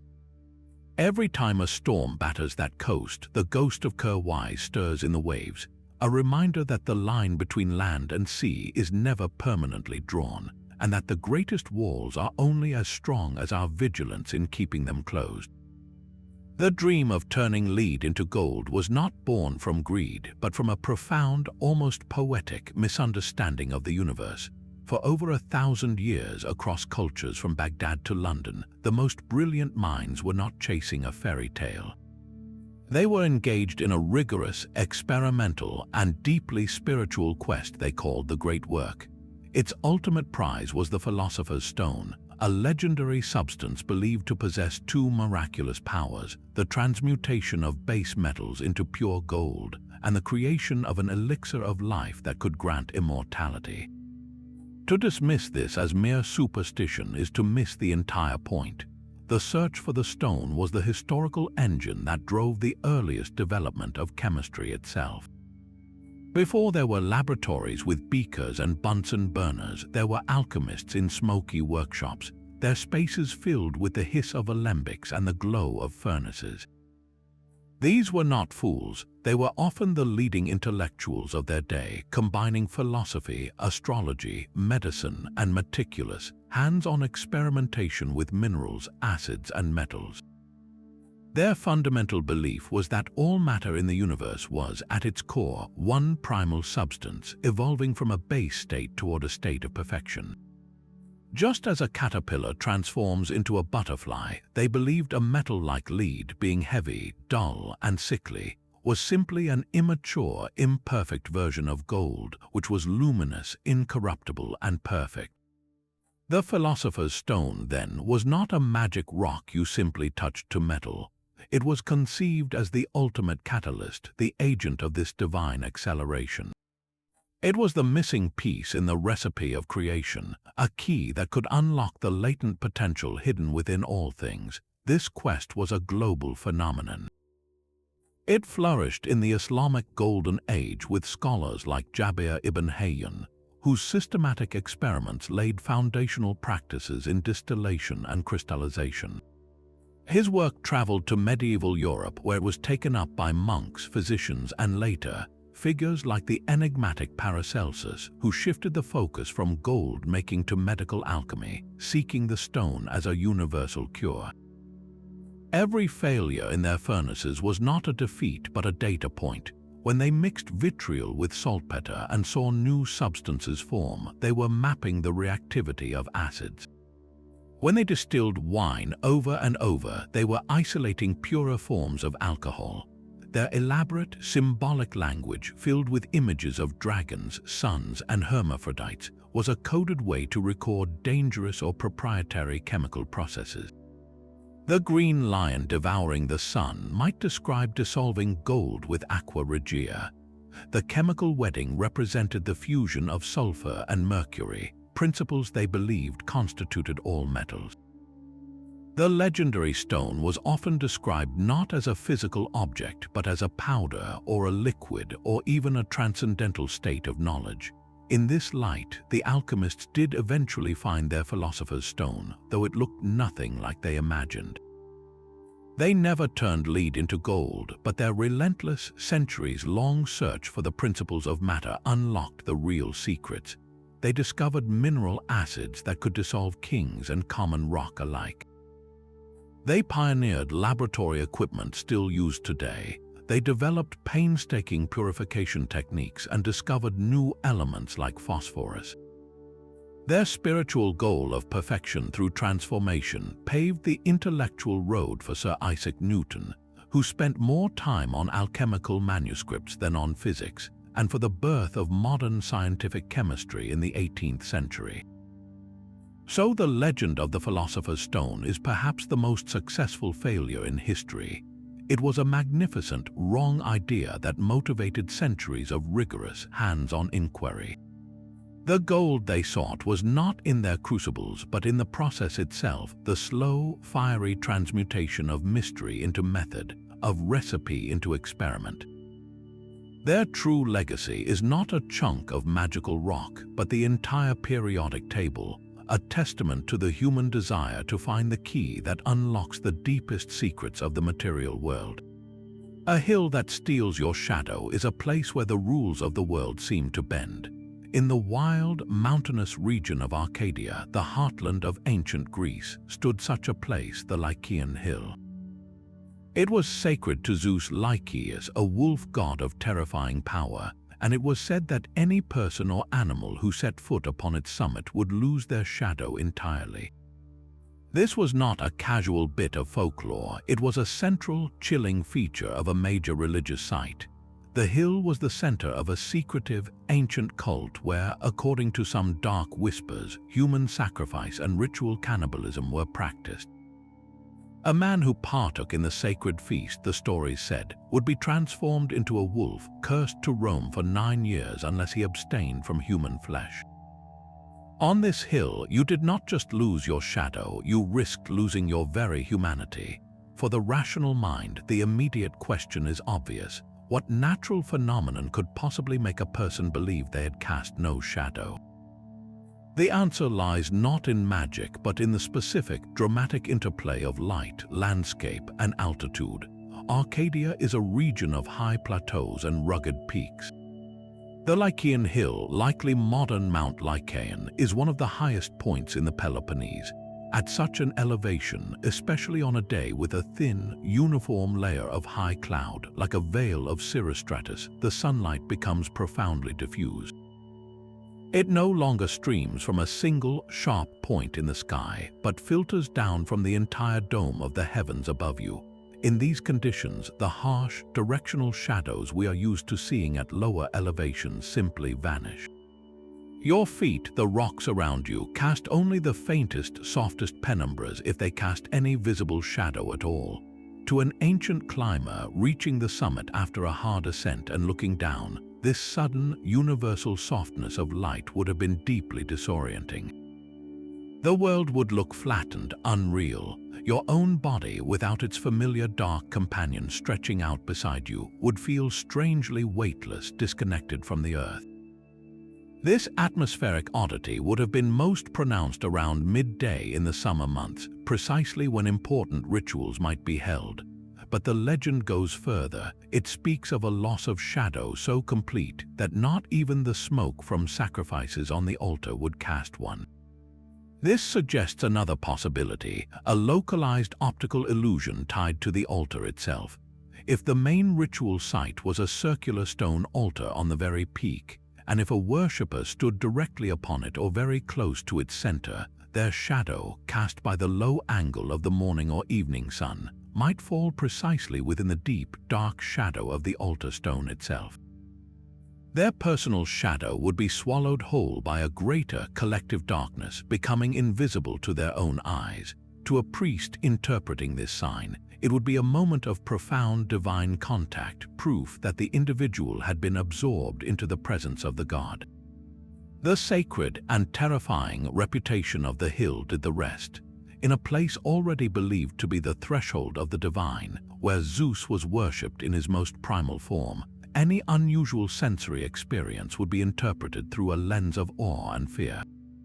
The simple, scientific absence of a sharp shadow became miraculous evidence that you had stepped into a realm beyond the ordinary, a place where the laws of men and of nature were suspended by the will of a wolf god. The legend of the shadowless hill, therefore, is a perfect case of a natural wonder being sanctified by story. It shows how our ancestors took the raw, inexplicable data of their senses, the strange light on a mountaintop, and wove it into the fabric of their deepest beliefs, transforming a meteorological quirk into a pillar of sacred terror. But a spear, a simple weapon of wood and iron, can cast a longer shadow than any sunless hill. The object in question is known by many names: the holy lance, the spear of destiny, the spear of Longinus. According to the Gospel of John, as Jesus hung on the cross, a Roman soldier pierced his side with a spear to confirm his death, and immediately blood and water flowed out. That soldier, later tradition named him Longinus, and the spear he held became one of history's most coveted relics. But this is not just a story of a sacred artifact. It is a case study in how a physical object, often a genuine piece of ancient history, can become a blank screen onto which empires project their most desperate dreams of power. The legend that grew around the spear was stark and compelling. Whoever possesses this lance and understands the secrets it serves holds the destiny of the world in his hands for good or evil. It was said to grant its bearer invincibility in battle, but also to curse them with a terrible fate if they lost it. This was not a quiet object of veneration. It was a battery of supernatural power, and it drew the ambition of history's most consequential figures like a magnet. The most famous historical spearhead claimed to be this very relic has resided in the Hofburg Palace in Vienna for centuries. It is a simple, rugged piece of iron, driven through the center of a larger, nail-like spike, all encased in a stunning sleeve of gold, silver, and copper, etched with the words Lancia et clavis Domini, the lance and nail of the Lord. Carbon dating places the iron head squarely in the 7th or 8th century, a Frankish weapon, not a Roman one, but its historical inaccuracy is irrelevant to its power. Because the myth had already taken root centuries before, the legend truly enters the stream of history with the first Christian Roman emperor, Constantine the Great.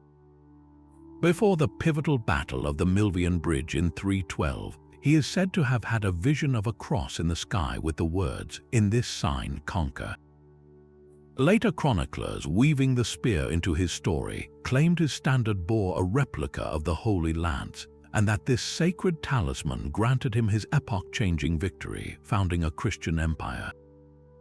Whether true or not, the story set the template. The spear was a tool of empire, a divine mandate made metal. This pattern repeated for 1,000 years. Charlemagne, the founder of the Holy Roman Empire, was said to have carried the lance in 47 victorious battles, only to meet his death when he accidentally dropped it. The great medieval emperors, from Otto I to the Hohenstaufen dynasty, included it among their imperial regalia, the physical symbols of their God-given right to rule. To hold the spear was to hold the authority of Rome and Jerusalem combined. Its power was not merely military, it was deeply political and psychological. It transformed a man into a figure of destiny, his wars into crusades, his ambition into divine will. The object authenticated the ruler, and the ruler's success, in turn, authenticated the object. It was a perfect, self-fulfilling prophecy of power. And then, in the 20th century, this ancient legend found its most darkly modern devotee. In 1938, following the Anschluss that absorbed Austria into Nazi Germany, Adolf Hitler took possession of the Hofburg treasures, including the Holy Lance. He had been obsessed with it since his impoverished youth in Vienna, where he first saw it in the museum and reportedly felt an immediate mystical connection. For Hitler, steeped in occult mythology and a twisted sense of destiny, the spear was not a Christian relic but a symbol of pure Aryan power, a key to world domination. He had it transported under guard to Nuremberg, the spiritual heart of the Nazi movement. His belief in its power was not a quaint superstition, it was a core component of his ideological fanaticism. He genuinely saw himself as the latest in a line of world historical figures chosen by fate, and the spear was his proof. The Allies understood this symbolic potency. In 1945, as the war crumbled, American troops specifically secured the Nuremberg art vaults. On April 30th, the very day Hitler committed suicide in his Berlin bunker, the Holy Lance was recovered by soldiers of the U.S. 7th Army. The timing, though coincidental, felt like a cosmic punchline to the legend. The moment the spear left Nazi hands was the moment the regime ended. The story of the Spear of Destiny, therefore, is perhaps the ultimate example of a legend that writes history. The object itself is likely a medieval spearhead.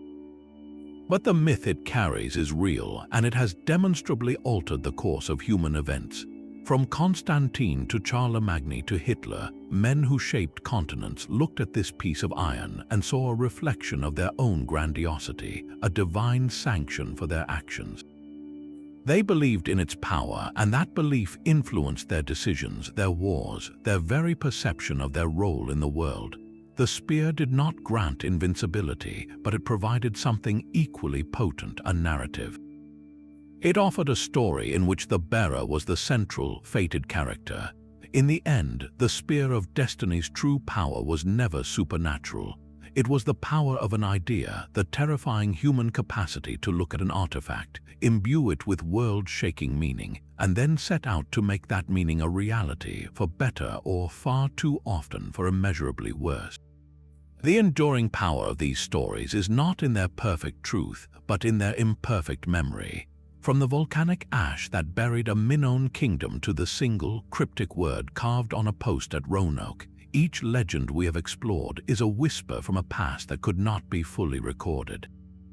They are history's oldest and most dramatic scrapbook, its pages filled not with dry dates, but with the visceral emotions of survival, the shock of cultural collision, and the awe of natural disaster. The human mind, when confronted with events too vast or too traumatic to process, instinctively reaches for narrative. It overlays the raw, confusing data of reality with the familiar structures of myth, transforming a trade war into the epic of Troy, a clever bluff into the defiance of Lady Carcass, or a wind-driven tide into the parted Red Sea. The unbelievable details, the dragons and one-eyed giants and cities of gold, are the embellishments of countless retellings, the glittering sequins sewn onto a garment of genuine cloth. But if you listen closely, beneath the roar of the Minotaur, you can hear the ritual drums of bull-leaping priests. Behind the terrifying siren song, you hear the crash of waves on a lee shore. These legends prove that our ancestors were not inventing from nothing. They were reporting from the edge of understanding, using the only vocabulary they had, the vocabulary of story. The 50 echoes we have followed are not lies to be debunked, but truths to be decoded. They remind us that history is not just what was written down by the victors in quiet libraries, but what was shouted across campfires, sung in ballads, and carved into amulets by the people who lived through the events. The next time you hear an old tale that seems too fantastic to believe, pause for a moment.